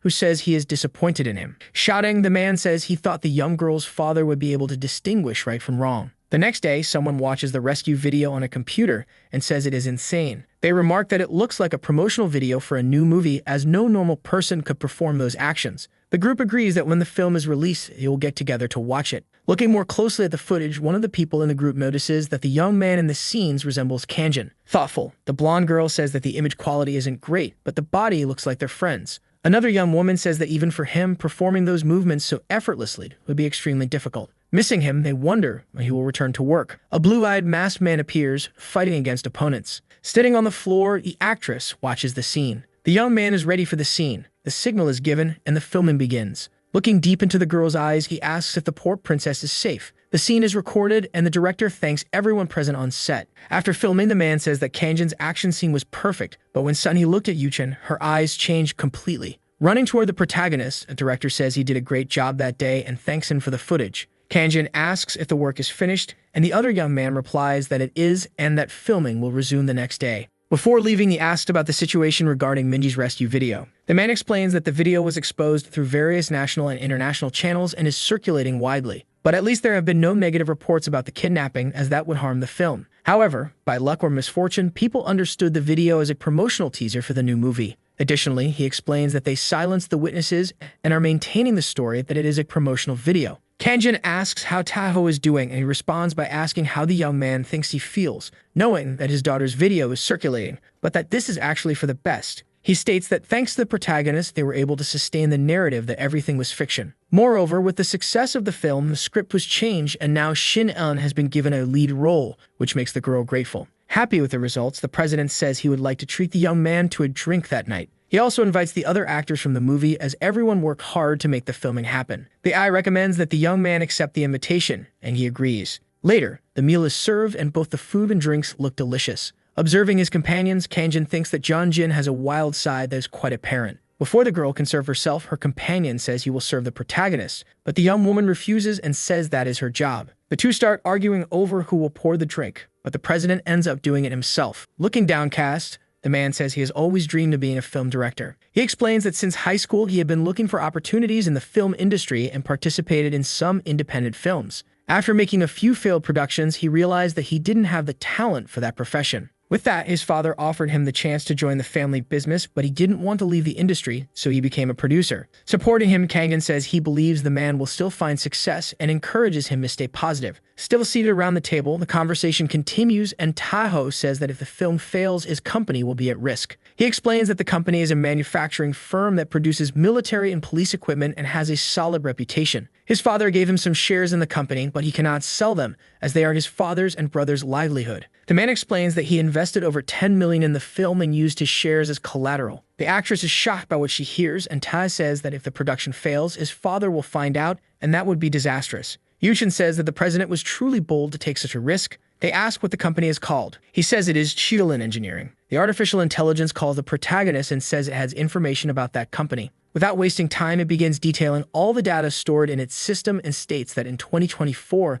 the company produced its last model. Kanjin asks for further explanation, and the AI provides all the information it has about the company. Curious, he ponders how such a well-known company could have stopped production after 2024, and he wonders if it was due to the drug scandal, the set collapse, and Minji's kidnapping, since everything seems connected. Noticing that the young man is lost in thought, Taho asks if something is wrong, as he seems a bit upset. But the young man says the problem isn't with him, it's with Mr. Lee. He states that if the movie fails, a man's shares will disappear, putting his father's company at risk. Taz says that will only happen if he loses his shares, and though he might be fired, the company's stocks will remain safe. Understanding finance, Kangen says he doesn't believe the situation is that simple. The protagonist states that he has had suspicions for a few days now and believes that the accident on set wasn't natural. Tavo says that after the young man raised his suspicions, the police opened an investigation into the incident and some debris is still being analyzed. Predicting the future, Kangen says that forensics will likely conclude that there is no definitive evidence proving that the incident was orchestrated. Raising even more doubts, the young man says that a week ago, the lead actor of the film was arrested at a party, which is suspicious.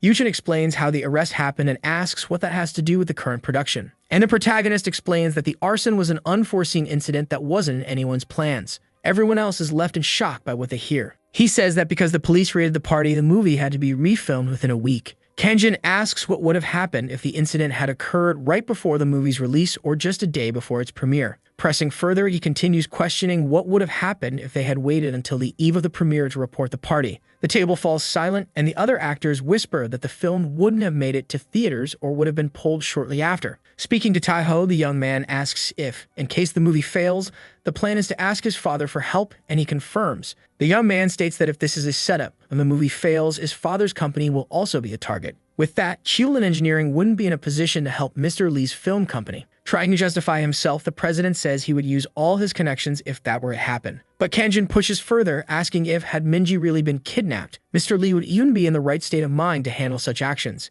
After all, the man wouldn't just lose 10 billion because the movie didn't premiere. His daughter would be missing, and the company's stock would plummet instantly. Concluding, the protagonist says that's why Minji was kidnapped, so that Lee would lose his sanity and the company would become a target. Taiho says he hadn't planned on bringing the girl to the film set that day, but the young man counters, asking if he wasn't planning to go there when the set collapsed. Stammering, the man says that of course he was going. Then he concludes that whoever caused the accident at the filming studio knew that the president would be at the location with his daughter. The actress stands up from the table and shouts, asking if someone collapsed the set to hurt her, but the young man says the target was the set, not her. However, if someone had been injured, it would have caused chaos, which was what they wanted, to make it easier to kidnap the little girl. The protagonist says the kidnappers probably thought it was a flawless plan. Sunhee says that if they investigate the kidnappers, they should be able to find out who is behind this. At the police station, the officers are frustrated with the trio that was previously arrested. The chief is angry with their answers and says that they claim to have heard that the young girl would be at the studio, which is why they decided to kidnap her. One of them responds, saying that the girl's father is a billionaire, and they thought that by kidnapping the girl,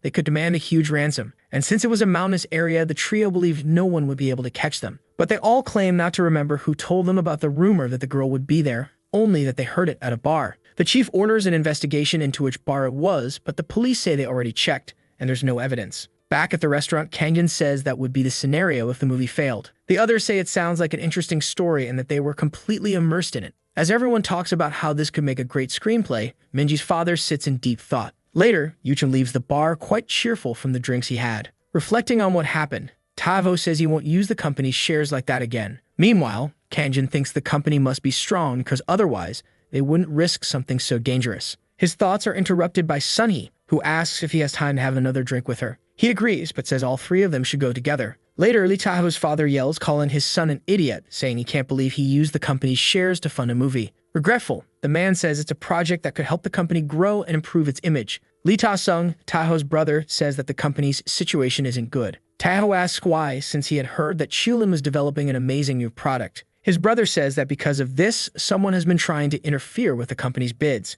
But since their shares are solid, it seems that the interference has stopped. Standing up, Lee asks if these people might be behind his daughter's kidnapping. His brother says that some competitors likely made a move, but that the investors looking to acquire the company are suspicious. Before anything else, the father decides to clarify the situation and asks his son if he is sure the movie won't fail. The man says yes, and that the new footage is even better than the original version, while the elder thanks the stunt double. Taiho says that thanks to Kanjin, they were able to film everything quickly.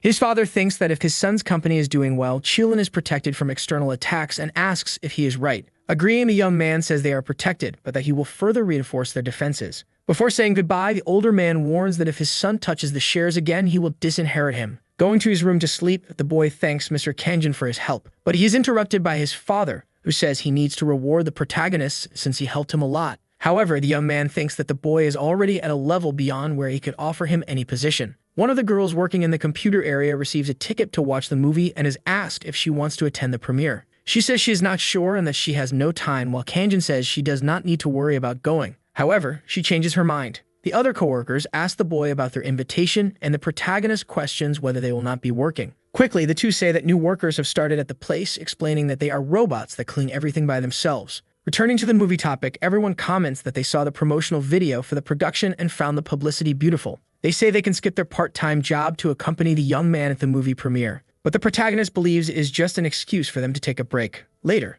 they wonder who is coming. They call for Yuchin and ask him to look ahead. The movie actors are taking pictures during the production's launch. They ask Shin Eun-hye to make a heart for the photographers, and the girl complies with the request. Many celebrities are at the venue to watch the movie premiere. The blonde girl asks why her friend is not there with the other actors, and he says his face does not appear in the movie. Noticing his friend's presence, Yuchen greets him from afar and informs him that Kanjin is there. Freaking out, Ryum believes the actor smiled and greeted her, but her friend says he probably did that for the journalists. Eun-hye is happy to see the protagonist there. Noticing the interaction, the computer guy thinks the woman waved at him. Kanjin decides it is time to enter the cinema hall, but notices Eun-seo is missing. Looking around, he sees her talking to the movie's lead actress. Ryum appears, asking if her friend is getting an autograph from the girl. The protagonist also approaches and asks if the two women know each other. Eun-hye asks how the other young woman knows Kanjin, and she says her uncle owns the computer room where the boy works. Confused, the nerdy young man asks if they are sisters, but Seo says they have different surnames.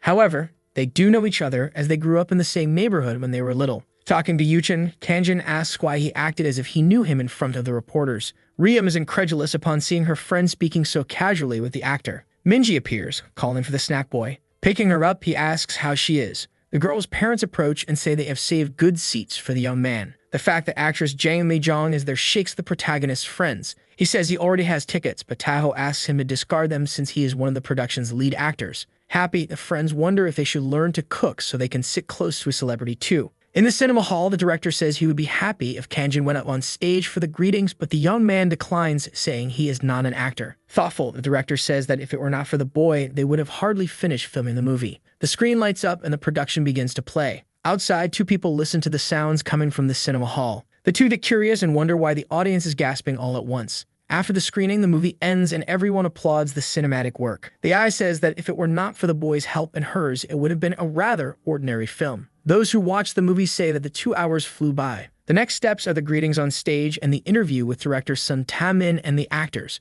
Receiving the applause, those involved thank everyone for coming. Sun Ta says he has something to confess to the audience about the project. He says that the scenes of the set collapsing were real and not fiction, and that they only used footage of the real accident after obtaining everyone's authorization. Concluding that, of course, no one was hurt, otherwise he would never have used such material. Tavel believes that public opinion can still worsen, but if anything happens, he will deal with it later. One of the journalists present raises his hand and asks if they received any treatment for the incident. He also says that the actress seemed genuinely shocked and questions whether she suffered any issues because of it. The young woman denies it and says she was rescued safely. They ask if, in the action scenes, it was Kim Yuchen, and he replies that if he had filmed them, he probably wouldn't be alive anymore. He explains that in some scenes, stunt doubles were used. The actor states that his stunt double had a body similar to his, which is why he was used in the action scenes. But he asks the journalist to omit this information from the article that will be published. Later, the movie news appears on the young man's website and many comments start pouring in. 2 days later, Ryum shows her phone and states that the movie is ranked #1. Kanjin asks why she treats the movie as if it were hers, and the young woman says she considers the boy as part of her family, so his things are hers too. She asks why her friend doesn't become a real actor, but he says that one movie is enough. The girl is disappointed, saying she thought she could see a celebrity again. The protagonist says he is busy with other things, but the girl asks if he hasn't been playing around the whole time. Curious, Ryum asks what he does in his free time besides being a chef. Without hesitation, the young man replies that he has a special mission for Earth's unity. Laughing, Taho celebrates with the director the success of the movie, and Seo Tae-min says he told him everything would work out. The director states that he was confident the production would have a large audience. Happy, the man says that at this pace, he will recover the 10 million he invested. He says that on the first day, he almost cried since the theaters were empty, but now he is very happy. Already thinking about the next movie, the director says he is considering hiring stunt doubles on a large scale, but Taho says it will be a romance film. However, the man states that if he can count on Kanjin, he will jump straight into the scriptwriting process. Suggesting an idea, Minji's father tells the director to sign the next movie with his company, guaranteeing that it will also be a box office success. Tae asks if Sam has already spoken with Kanjin, and the man says he will attempt it immediately. He decides to call the protagonist at that moment. On the other end of the line, the young man sees that it is a call from an unknown number. Nearby, they announce that they have brought 2 special guests from the movie Sunny Day. They welcome Yuchen and Shin Eun-hye. Seated around a table, the radio host asks how the two feel about the success of the production. The actor says he is very grateful and that he is receiving many interview and advertisement requests. The interviewer asks if the story about the set collapsing is true, and the actress confirms, saying she was saved from being hit by a piece of metal. She asks where Yuchen was at the time. Without missing a beat, he says he was taken out of the location before the accident, and that this didn't appear in the movie because he flew away. The journalist is incredulous, saying that the stunt actor is incredible and seems to have calculated everything in such a short time. Inha says the boy is not a professional actor and is just the food truck guy. Yushin adds that he jumped onto a moving car without being strapped in. With this information, the journalist says she watched the movie but didn't see a scene like that in the production. The two realize they have said too much, and the actress says her friend is talking about unnecessary things.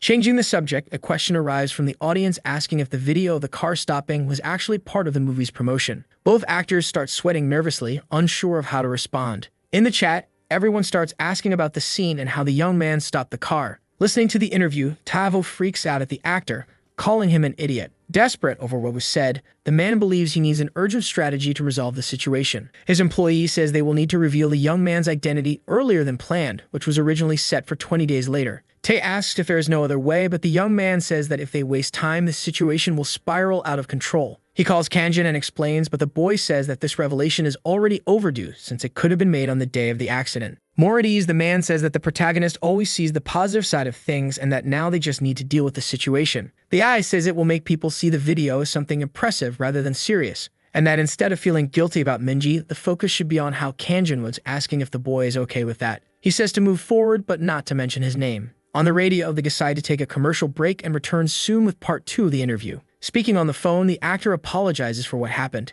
Desperate, he says that if there is anything he can do, he will do it to make up for the situation. He is ordered to reveal everything about the incident in the most striking way possible. Taiho, on the other end of the line, says there is nothing more they can do since they had planned to reveal everything in 20 days. The young man is instructed to say that the food truck guy handled everything and that, because of this, it will not seem like a serious accident. He is called back to the studio, but before hanging up, he confirms that he will not mention the protagonist's name. Back in the interview, Yuchin says he will explain what happened in the footage since he did not have time to do so earlier. The actor says it was a real event that happened on the first day of filming, and that some kidnappers tried to take Minji Lee. The journalist then realizes why the young man had to jump onto the car. It was a critical situation. Yuchin explains that the food truck man acted quickly to safely save the girl. In the chat, everyone wonders if the guy is human and how he survived such an action. Many people start asking who the young man is and how he managed to do that. The comments keep coming and everyone is incredulous about the story. The AI reports that online information about the movie is growing rapidly. Kanjin says it's fine since his name and face were not revealed. But he asks Jin if he could actually go to the Olympics,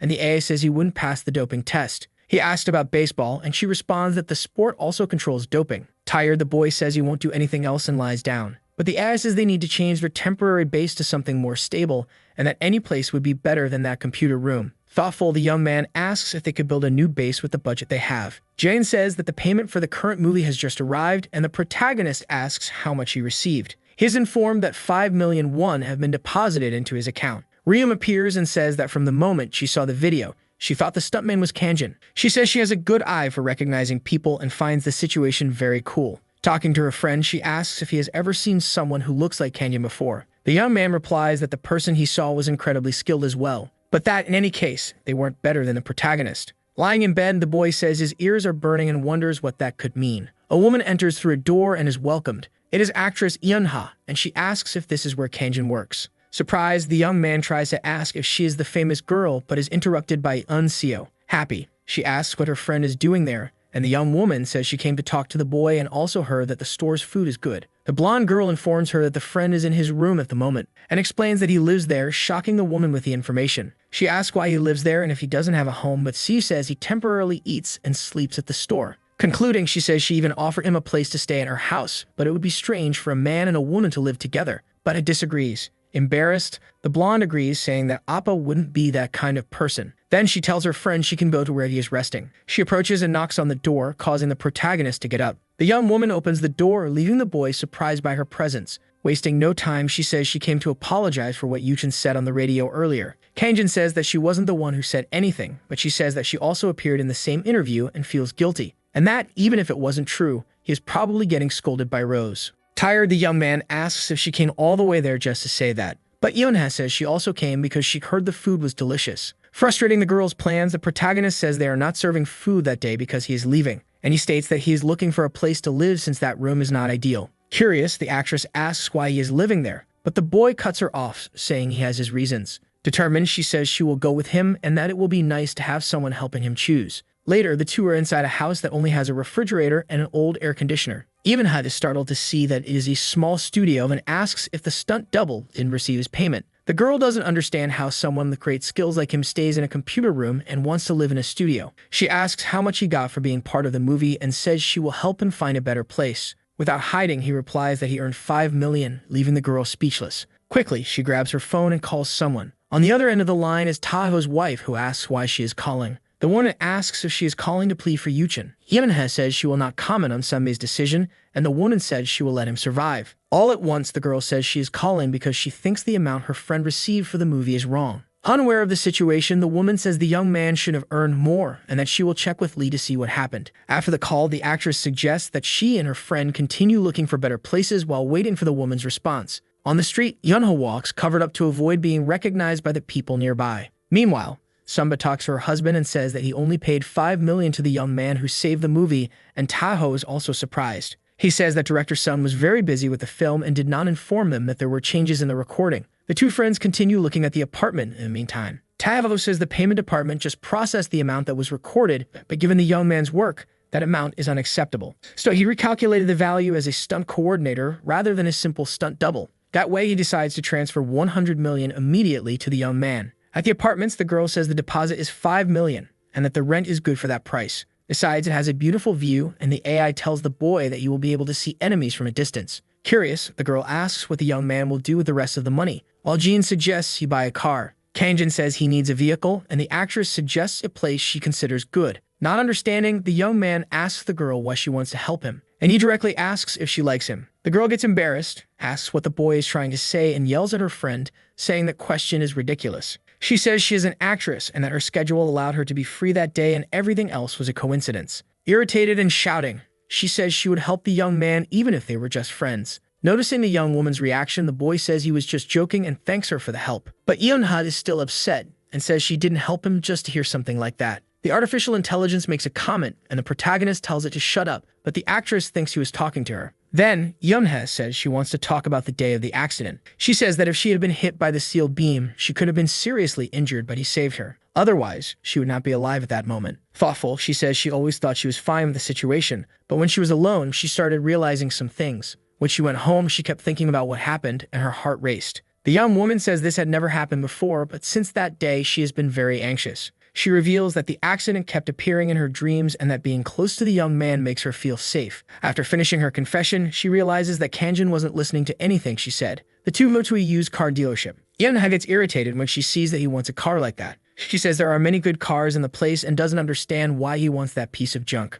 The salesman says that the young woman is right and that the car is not very good since there are things that could not be repaired. The actress calls her friend and says she will take a better look at other cars. Before leaving, Kanjin asks to take a look at that initial vehicle. He asks the AI if he could repair the car, and she says yes. The assessments continue, and he notes that the model is from the year 2000, while the AI is from 2082, making it an 82-year-old model. But Jean tells him not to worry since she has manuals for cars up to 100 years old. With that, Kanjin says he likes it and will take that car, surprising Yun the salesman. The boy is advised that the car is not in the best condition, but he asks for a lower price. He decides to negotiate with the salesman, much to Yeonha's dismay. Later, he asks the AI if it wouldn't be better to fix the car in the garage of his new apartment. But Jin warns that the neighbors would get suspicious, so she decides to search for a location where the repairs can be done using her database. Quickly, she finds a closed junkyard and Kanjin asks where she found it. Jen explains that she collects important information while accompanying the boy. She instructs him to take the parts he needs and then repair the vehicle. Arriving at the junkyard, a young man is accompanied by Yeonha, who asks what this place is. Annoyed, she questions why he brought the old car there, but the boy asks her not to speak like that. The girl refuses to accept it and asks if her friend is making a horror movie and didn't tell her, which is why he brought her there. Both enter through a door and there is a mechanic's workshop inside. Curious, she asks if the protagonist is serious and if he is really going to fix the car there. She questions whether he knows how to work as a mechanic and if he doesn't need a specific license. But Kanjin claims that Neo2 teaches anything. Without stopping, the girl starts imagining different scenarios where the car explodes, but the boy asks why she assumes she will be riding in his car. Once again, she asks what this place is, and the young man says it's a junk shop. He explains that he rented the place for a year so he could use it. Putting on gloves, he looks at the girl, who doesn't quite understand. Without hesitation, he asks if Un plans to follow him around all day. His words irritate the actress, and she says she is not following the boy. It was he who brought her there. Frustrated, she says she will leave him alone and that if he gets bored, it's not her problem, but there is no transportation in the area. Yeon says she will call her manager to pick her up, but there is no signal on her phone since they are in the middle of the mountains. Realizing she is stuck there, she becomes scared, even more nervous. Kanjin closes the door and says he has been planning this situation for a long time, and asks why the girl thinks he brought her there. The girl starts screaming, saying she is not ready for this situation. But the protagonist tells her to be quiet and orders her to help him fix the car. John Jayan teaches the protagonist how to repair the car's engine. Sitting down, Shai Yunhan claims that the boy is just provoking her, and in response he says her reaction was very funny. Curious, the brown-haired girl asks if he shouldn't be noting the order of the parts while disassembling the engine, because in a movie she watched, a character didn't do that, and everything went wrong. Confident, the young man says he remembers all the steps. Impressed, the young woman says his memory is incredible, while the AI in his body claims that the compliment should be for her. Closing the car hood, Nakang announces that he is done, and his companion questions how that is possible since only an hour has passed. Pointing his finger, the boy orders her to sit in the driver's seat for a test, but the young woman refuses. To convince her, he says that he calculated everything precisely and did the repair perfectly, so she can trust that nothing will explode. Inside the car, the young woman is surprised at how quiet the engine sounds and states that she thought the boy was only good at fighting and cooking. Smug, he responds that he is impressive in every way. Shai-yun then asks why he rented the warehouse for a year if he has already fixed the car. Thinking to himself, the boy says that if the apartment he found in Seoul is the base of his life, the workshop will be the production base for him to manufacture the necessary equipment for his missions. But to the young woman, he simply says she doesn't need to know, leaving her irritated. She then asks where they are going, and the boy says he will take her home since she didn't bring her own car. Turning to him, the young woman says that in that case, she has a favor to ask. She then asks if he could install a smart lighting system in her house. Refusing, the boy tells her to ask her parents. Insisting, she says that both of them live far away and that her younger brother is very ignorant. Unbothered, the young man says she can call someone. Appealing to the boy's emotions, she says she needs help because she is scared. Moreover, every night she has the same dream, which doesn't let her sleep at all. Listening to the conversation, the AI tells the young man that this is common among soldiers in war zones and could be a form of PTSD. Out loud, the boy says that rescuing civilians is a basic mission of the Earth Union Army, leaving the young woman confused. Looking at her, he says he will help her. At the apartment, in no time at all, Nakang announces that he is finished. Handing the young woman her phone, he asks her to test it. Obeying, she is impressed to see that it really works. Twisting a strand of hair around her finger, she thanks the boy. Heading toward the door, he says he is leaving, but the young woman asks him to wait. Then she asks if he isn't hungry. She plans to make a wonderful meal so he can stay and eat. Blushing, the young woman says that since she already owes him 2 favors, she can't ask him to cook as well. And giving up on cooking, she says she knows a great restaurant where the chef is Ju Chil, who has appeared on television. Javan Jayan says this is a great opportunity to learn more about local culture and gather information. Covering his mouth, the boy says the AI just wants to eat, while he himself stays silent, embarrassed. Smiling, he tells the young woman that the food there had better be better than his. In front of Penelope Restaurant, Shai Yun gets out of the car, stating that the place is famous. So it's not easy to get a reservation. The young man asks if she has one, and in response, she confirms, saying she made the reservation the night before. The boy says he thought it was hard to get a spot, but she responds that for someone like her it isn't, since she's a hot, trending, and ultra-beautiful actress. Entering the place, she also says that she has filmed various programs with the restaurant's chef. Noticing something different, the boy asks who she planned to invite since she made the reservation the night before, leaving her embarrassed. Then, not understanding anything, Nakang asks why they are at a cafe instead of going to the restaurant. Explaining the dynamics of a date, the young woman says that first the couple should chat at a cafe until they feel hungry. Thinking to himself, the boy says that the fact that his information is in the databases means he once had a normal life. But then why would he be here instead of in the Earth Union Army of 2082? Interrupting his thoughts, the brown-haired young woman decides to call the restaurant to request a table by the window. However, on the other end of the line, someone states that she doesn't have a reservation, leaving her extremely angry. With tears in her eyes, she hangs up and explains that someone more important showed up and took her spot. Unbothered by the situation, the boy says he can cook gukbap for both of them. Still furious, the young woman refuses, asking him to stay where he is while she checks how important this other VIP is. Sipping his coffee, the boy talks to the ad, which says the drink is delicious. In the building's lobby, the security guard notices the blinds moving. To his panic, a group of masked robbers appears. One of them runs up and kicks the man in the stomach. Then he states that their target is Penelope, who is on the 7th floor, so everyone on the other floors must be controlled. At the restaurant, Shin Yunha yells at the chef, asking how he could do that to her.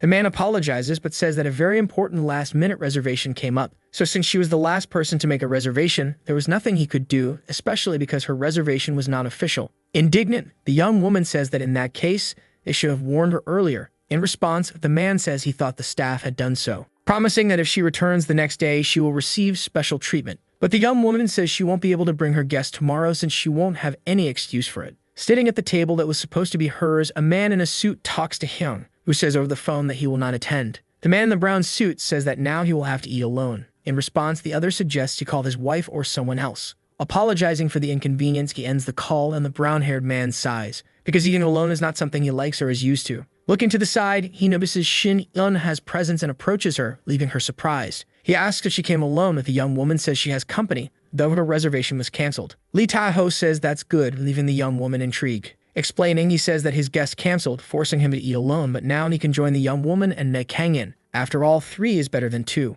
The chef agrees, saying that the table was hers to begin with. Still on the lower floor, the young man continues enjoying his coffee, asking John Jae-in to chemically analyze what makes this drink so different from the one served at his workplace. But the AI says that information input is only possible through the agent's body. Looking at his phone, the young man notices that the young woman hasn't responded for some time. Curious, the AI asks if he really prefers beef soup over gourmet restaurant dishes, but he says he was just being polite. Responding, the machine says she didn't know he was polite, and the young man says she must have a bug for being so rebellious. Concerned, the protagonist looks at the clock and realizes it has been 20 minutes since his friend left. Suddenly, the AI says an anomaly has been detected, because all nearby smartphones have lost signal. The young man asks if there is another anomaly nearby. In response, the AI says that the first 4 blinds are closed, as well as the entrance and emergency doors. To understand better, Neg Kang-in says they need to hear what the people on that floor are saying. Using his ability to enhance his hearing, the young man confirms that it is not a fire, so he needs to go downstairs to check more closely. His partner warns that armed individuals have been detected on the 2nd floor. Seeing 3 men through the wall, the young man states that using weapons in Korea is already crossing the line. The AI orders him to retreat because the enemy is approaching, but the place has only 1 door. As an alternative, Jun suggests that he break the cafe window and jump out. Fearing the fall, the young man refuses, but the AI tells him he is on the 2nd floor, so he won't get too hurt.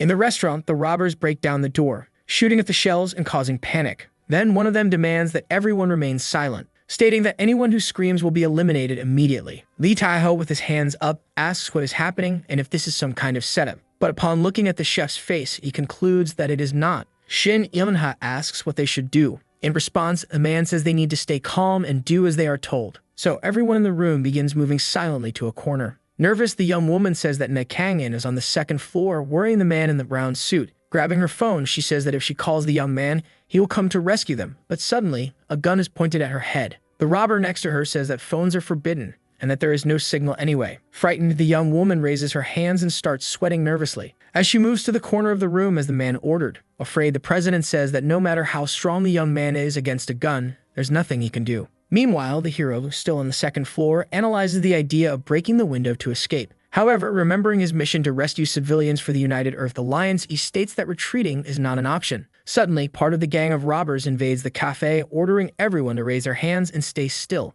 Observing, the customers wonder if this is a flash mob or something related to an internet stream. Infuriating the group's leader, taking a drastic measure, the man shoots one of the display cases, making everyone realize this was no joke. With his hands up, Neg Kang-in asks the AI to identify the type of weapon being used. Obeying, the assistant says that the weapon is a semi-automatic 9mm equipped with a high-performance suppressor. Besides having a noise reduction module, the young man concludes that with such advanced equipment, the robbers must also be highly skilled. Sensing the danger, John Jae-in states that the young man should retreat immediately, but he refuses. Saying that this is not a smart decision, the AI asks what his reasons are for refusing to leave. Thinking, he says that since his friend hasn't returned, the 7th floor must have been taken over first. Upstairs, the young woman hopes he doesn't come, and the president beside her says that if he shows up, he'll be eliminated. Looking at a woman in green being held hostage by the robbers, the man states that she is the target, meaning they themselves are not important. The woman is Scarlett Kelly, CEO and head of research at Omgach, a famous American technology company. Smiling, Shin Eun-ha asks if the company is like Apple, but the man denies it, saying that the woman's company develops military weapons. It is revealed that Lee Tae-ho's father is the CEO of Iron Man Tech, which manufactures military and police equipment. So when his brother Lee Tae-sung learned that Scarlett would be at the restaurant, he asked him to make a reservation. Since he owns a well-known company in the film industry, he contacted the chef and secured a spot. But now his brother isn't there and only he is in danger. Curious, the young woman asks if this is then a dispute between arms dealers. One of the robbers overhears the conversation and warns that if they make any more noise, they will be taken out. Pointing the gun at the red-haired woman, the gang leader demands that she give up the access code so she can be spared. Because no matter how much she loves money, if she has no life, she won't be able to use it. Without revealing the code, the woman asks how much he is being paid to do this, stating that whatever the amount, she will double it so they can end this without anyone getting hurt. Laughing, the robber rejects the offer and says he isn't doing this for money. Kelly then says he can do whatever he wants, but she will not reveal the code. Ordering the woman to start walking, the man says he will test whether that's true. Pointing at the hostages, he says he can make all of them suffer, leaving the red-haired woman very apprehensive. On the second floor, Jun Jian says she detected 2 unusual noises from above, which might be gunfire. The young man asks if the noise is coming from the 7th floor. In response, the AI states that it's coming from the 3rd floor and up, and she also heard glass breaking. Thinking to himself, the young man wonders what could have caused them to fire twice, then concluding that the robbers must be threatening people behind the closed blinds. Behind him, a desperate little boy starts crying, and the robbers, irritated, ask the mother if she can't keep him quiet. Kneeling in front of the child, the woman pleads with him to calm down because mommy is here. Furious, one of the gang members points his gun and states that if the noise continues, everyone will be eliminated. Trying to prevent a tragedy, the young man from the future jumps onto a table and says he is a police officer. Looking back, the masked man is startled. Striking a combat pose, the young man apologizes and says he's not used to getting so much attention. Then immediately states that shooting someone for crying is not something a human being does. Raising his gun again, the man orders him to be quiet. His accomplice follows suit, asking if the young man thinks they won't shoot just because he's standing in front of the window glass. But before the robber can pull the trigger, the young man appears behind him, landing a precise kick with his leg. With the impact, the gun flies away. On the ground, the man orders the others to subdue the young man. Another gang member fires multiple shots but misses every single one. The AI informs the young man that the cafe's window is bulletproof so the bullets can't penetrate it. With great agility, he moves behind a table for cover, while the robbers keep firing non-stop. Using only his body, Nakangan runs and strikes the other robbers, who also fall to the ground. However, even so, one of them manages to fire, seemingly hitting him. Fortunately, the AI calculates the bullet's trajectory, and he manages to dodge it by flipping in midair. Shocked, the robber keeps shooting, saying that he won't be able to dodge all the bullets. To stop him, the young man lands another hit and the man passes out. Watching the scene, the other hostages are completely stunned by what just happened. Everyone starts screaming, thanking the young man for saving them. Catching him off guard, the children in the room run toward him. Excited, the little ones ask if he is a hero for being able to do all that. The AI, noticing one of the robbers on the ground with strawberry juice spilling, warns that this is not good for the children's mental health, making the young man rush to cover the scene. Looking at him, the children ask what he is doing. Trying to play it off, he says it's nothing they need to worry about. With the weapons in his possession, his assistant states that he can now get the people out of there, but the young man says it is still dangerous, because other robbers might be outside keeping watch. Thus, the young man concludes that he first needs to turn this floor into a fortress to protect all the civilians. Only then, moving silently, can he ensure that the people on the 7th floor are not harmed.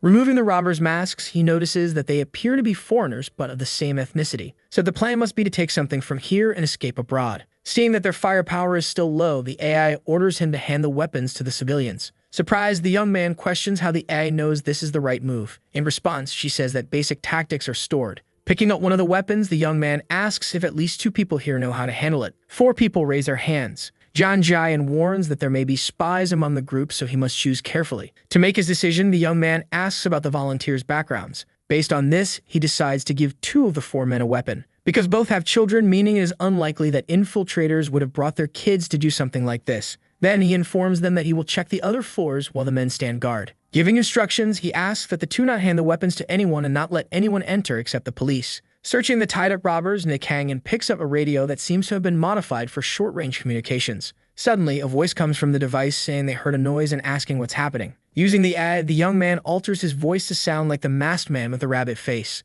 then explains to the other person on the line that he was disciplining someone who wasn't following orders. The other hostages are shocked by the voice change. Asking for silence, he requests that another robber come upstairs to show everyone that there are more than just 3 of them. And proceeding with the plan, he asks if anyone there has a compact mirror. A young woman steps forward, saying she has one. Smiling, he thanks her. Outside the cafe, the young man observes how professional the robbers are as they even deactivated the elevators. Suddenly, his assistant warns that there is movement on the 1st floor, then activates combat mode. Climbing the stairs, one of the robbers tells another that he will check what happened. Listening to the conversation, the young man concludes that the robbers haven't known each other for long, so someone important must have gathered them for this operation. And that leader must be on the 7th floor. Seeing a robber approaching, the young man attacks, and with a single blow, knocks the man unconscious. Looking through the mirror, he sees a security guard walking calmly, concluding that the man is also a robber. So using all of his agility, he attacks again with his fist. Curious, Jian Jian asks how he knew the man was an enemy.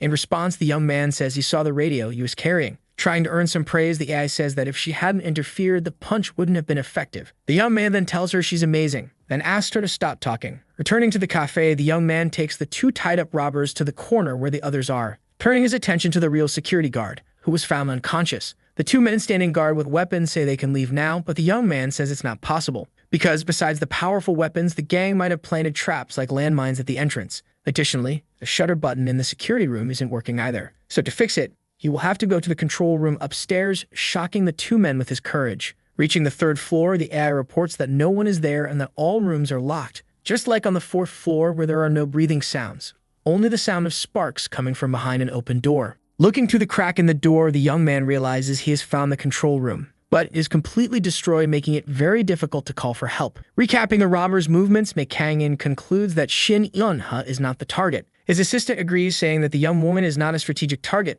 but the young man reprimands him. Outside the building, one of the guards among the robbers notices a police car approaching. Standing up, he wonders what they are doing there if no one could have called for help. Picking up the radio, he informs the others that they have company. On the 7th floor, two gang members listen attentively to the information. One of them quickly switches channels to ask if someone from the cafe managed to call and alert the authorities. Listening in, the young man from the future smiles as he prepares to answer the question, then stating that while they were taking over the place, some people were making calls and exchanging messages. So someone may have managed to inform someone else about what was happening. The gang leader then switches channels to speak with the lookout on the 1st floor, instructing him to tell the police that the building is under renovation and that everyone there was asked to leave. Also in possession of the 1st floor guard's radio, the heroic young man responds to the command. Feeling more at ease, the robbers on the upper floor state that even if the police come, they won't be able to enter without a warrant. Turning his attention back to Scarlet, the woman asks who the man is. He replies that if she were meant to know, he wouldn't be wearing a mask, then stating that anyone who sees his face is eliminated immediately. Pressuring the red-haired woman, the robber again demands the code, saying that this way, she will walk out of here unharmed, just like her secretary, Jessica. With no way out, the woman says that the codes are Prometheus, Ouroboros, and Pandora,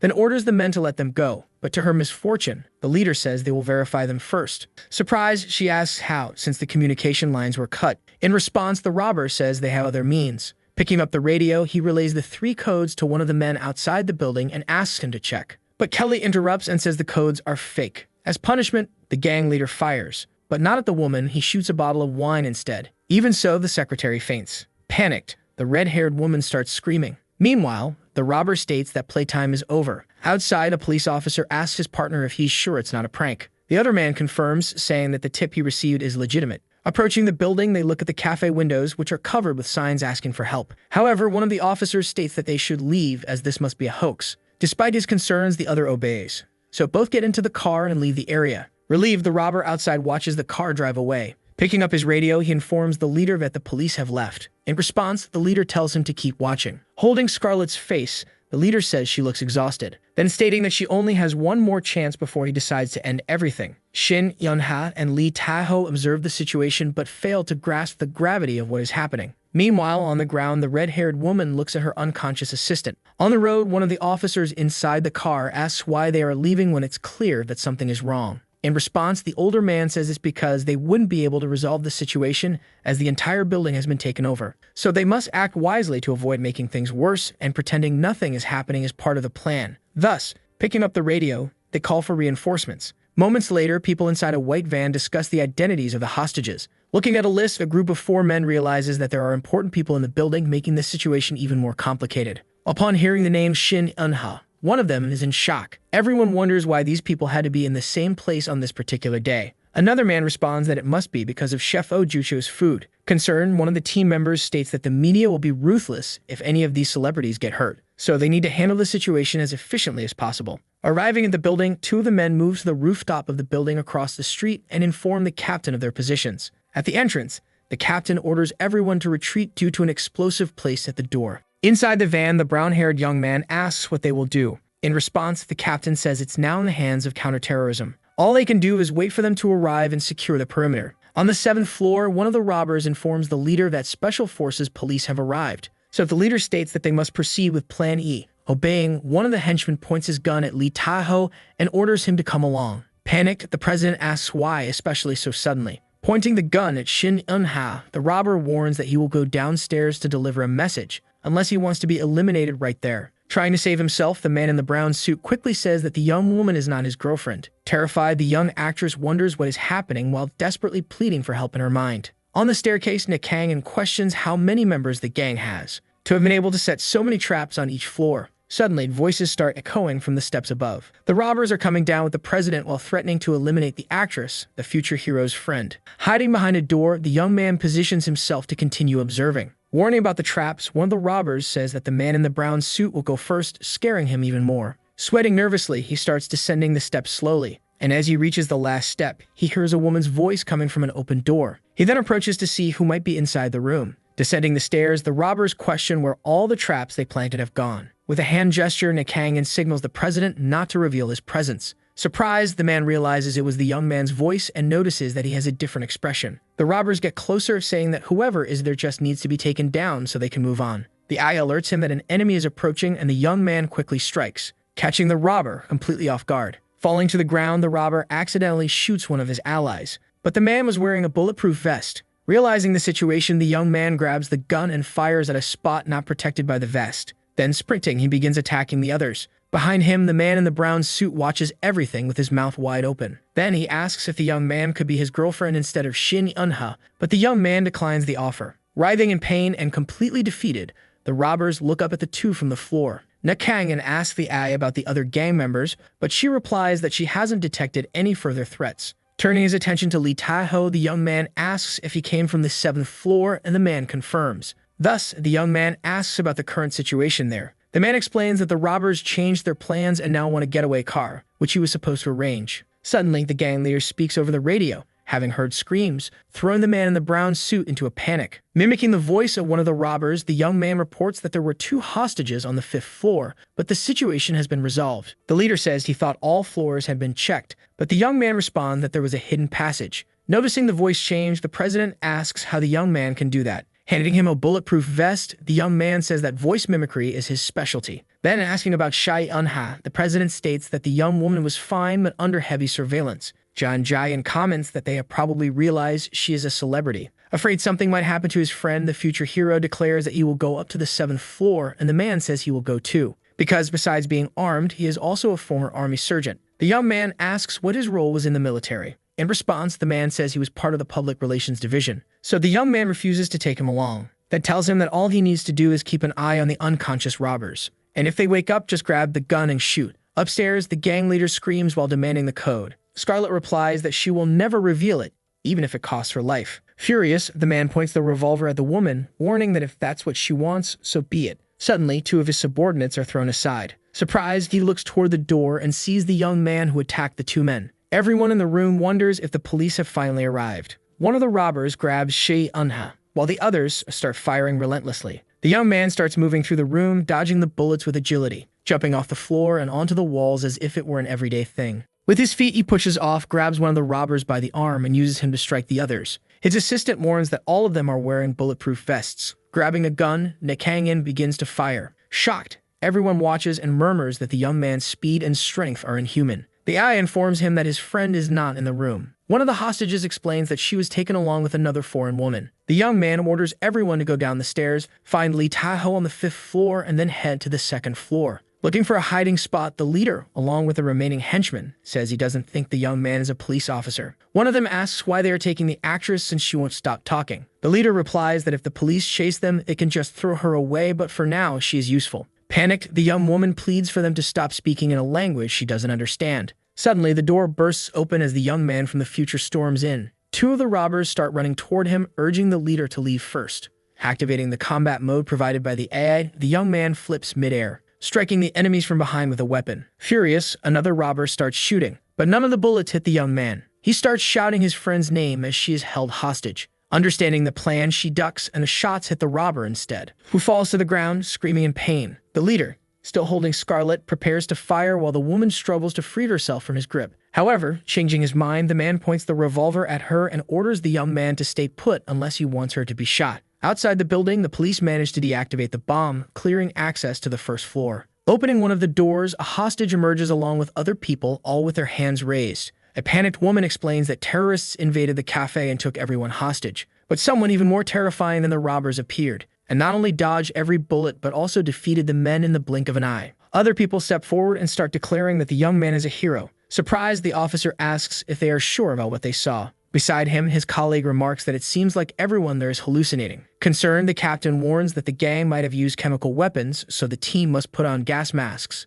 Inside, with no way out, the young man obeys the robber and drops his weapon, even surprising the AI embedded in his body. Angry, the leader demands to know how the young man got there when he had received information that everything was fine on the other floors. Lifting his shirt, the young man reveals that he has the radios, informing the leader that the person he had been talking to is actually him. Furious, the robber starts firing in his direction, but using a utensil, the young man dodges all the bullets and throws a knife at the man, hitting him directly. Scarlet breaks free, and the young man instructs both women to use him as a shield and start backing away slowly. Taking off his coat, the gang leader asks where Nakang came from and what his name is. With a dark expression, the young man says he will only say it once, so the man should listen carefully. Then, during a rapid sequence of strikes, he spells out every letter of his name. On the ground, mouth agape, the robber is left speechless. Jian Jian alerts that one of the hostages has a gunshot wound on her arm and needs immediate help. The restaurant's chef appears, holding a first aid kit, explaining that he was guarding the kitchen as it was his responsibility. Approaching, the young man begins gathering the necessary items to treat Scarlett's arm wound.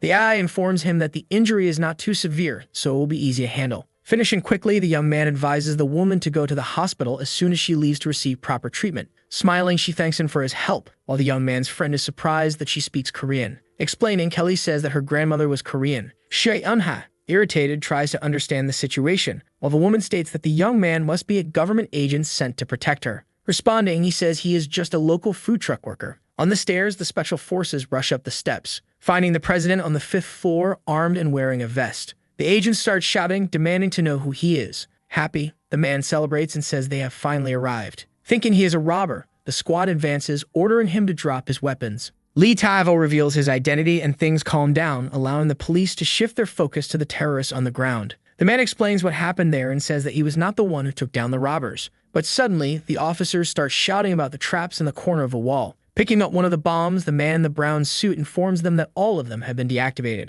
Reaching the 7th floor, the squad finds Chef Ju Chul, who laughs as he introduces himself. Then he says that everyone there is safe, and that the injured person has already received first aid. Shai Yunho waves her arms, happy at the officer's arrival. The police shift their attention to the tied-up and unconscious robbers. Smiling, the young actress comments that the entire gang inside the building has been properly neutralized, leaving the officers embarrassed for having been too afraid to enter earlier. Outside, the captain warns that there may be robbers disguised as civilians, so everyone must be carefully checked. In the white van, one of the men relieved thanks the young man, saying that thanks to him, a greater disaster was avoided and that even the leader of the entire operation was identified. The man is Shackle, an international criminal involved in terrorism, robbery, and kidnapping for ransom, and he is wanted even by Interpol. Nakangan asks about the other members of the gang, stating that they seemed like mercenaries. Surprised, the officer says he is right. All of them were hired guns, fluent Korean. Analyzing the information, the young man says that if that's the case, someone must have lured Scarlett there, and the officer confirms, adding that now the American police will take over the case. Curious, the officer asks why the young man fought all the enemies alone. In response, he says it was simply the right thing to do. Laughing, the officer says it's not that simple, especially since none of the robbers suffered serious injuries even after being shot. Trying to get answers, the officer says he couldn't find any records of the young man in the military. Jian Jian, trying to help, shows Nakang in a list full of excuses for getting out of the situation. So the young man replies that he was off the grid for 2 years because he was training in isolation in the mountains. Expanding on the lie, he says he spent 7 days fasting under a waterfall. Then he wandered through the entire area while training, surviving on wild ginseng whenever he got hungry. From this, he created his own martial art, incorporating weapon techniques using toy guns. His martial art is called Gun Fist, and through its practice, he reached perfection, allowing him to do everything he did. The man beside him listens with his mouth hanging open. At the hospital, 2 doctors examine Scarlett's arm wound and are shocked because the stitching pattern is identical to that of another patient. Trying to find out who did it, one of the men asks who performed the stitching, but the woman questions why that matters, then stating that she cannot disclose that information. The doctor insists, and Jessica jumps into the discussion, shouting that they were attacked by terrorists so they can't reveal anything else. Going to the chief surgeon's office, Lee Jung-ho, the doctor says he has good news. Then he explains that he has found the person who stitched another patient's wound as if they had used a sewing machine. In shock, the chief asks for the person's name, and the doctor replies that he still doesn't know, but that a victim with identical stitches was treated very recently. The man asks why he let her leave, and if they were at least able to get more information from the police. However, the doctor replies that even the police don't know who it was. At the police station, someone hands an envelope to Park Ki-jung, saying that only one person has been authorized to review the documents inside. In response, the man says this is just an excuse to make him do all the work alone. The other man then says he is only handing over the papers because he is trusted. Opening the envelope and reading the pages, Park Ki-jung is shocked. Curious, the man beside him asks what he saw. In response, he says that, as stated, only one person can see it. But then, explaining further, he says that the hero of the terrorist incident is apparently the stunt director of a movie starring Shai Eun-ha,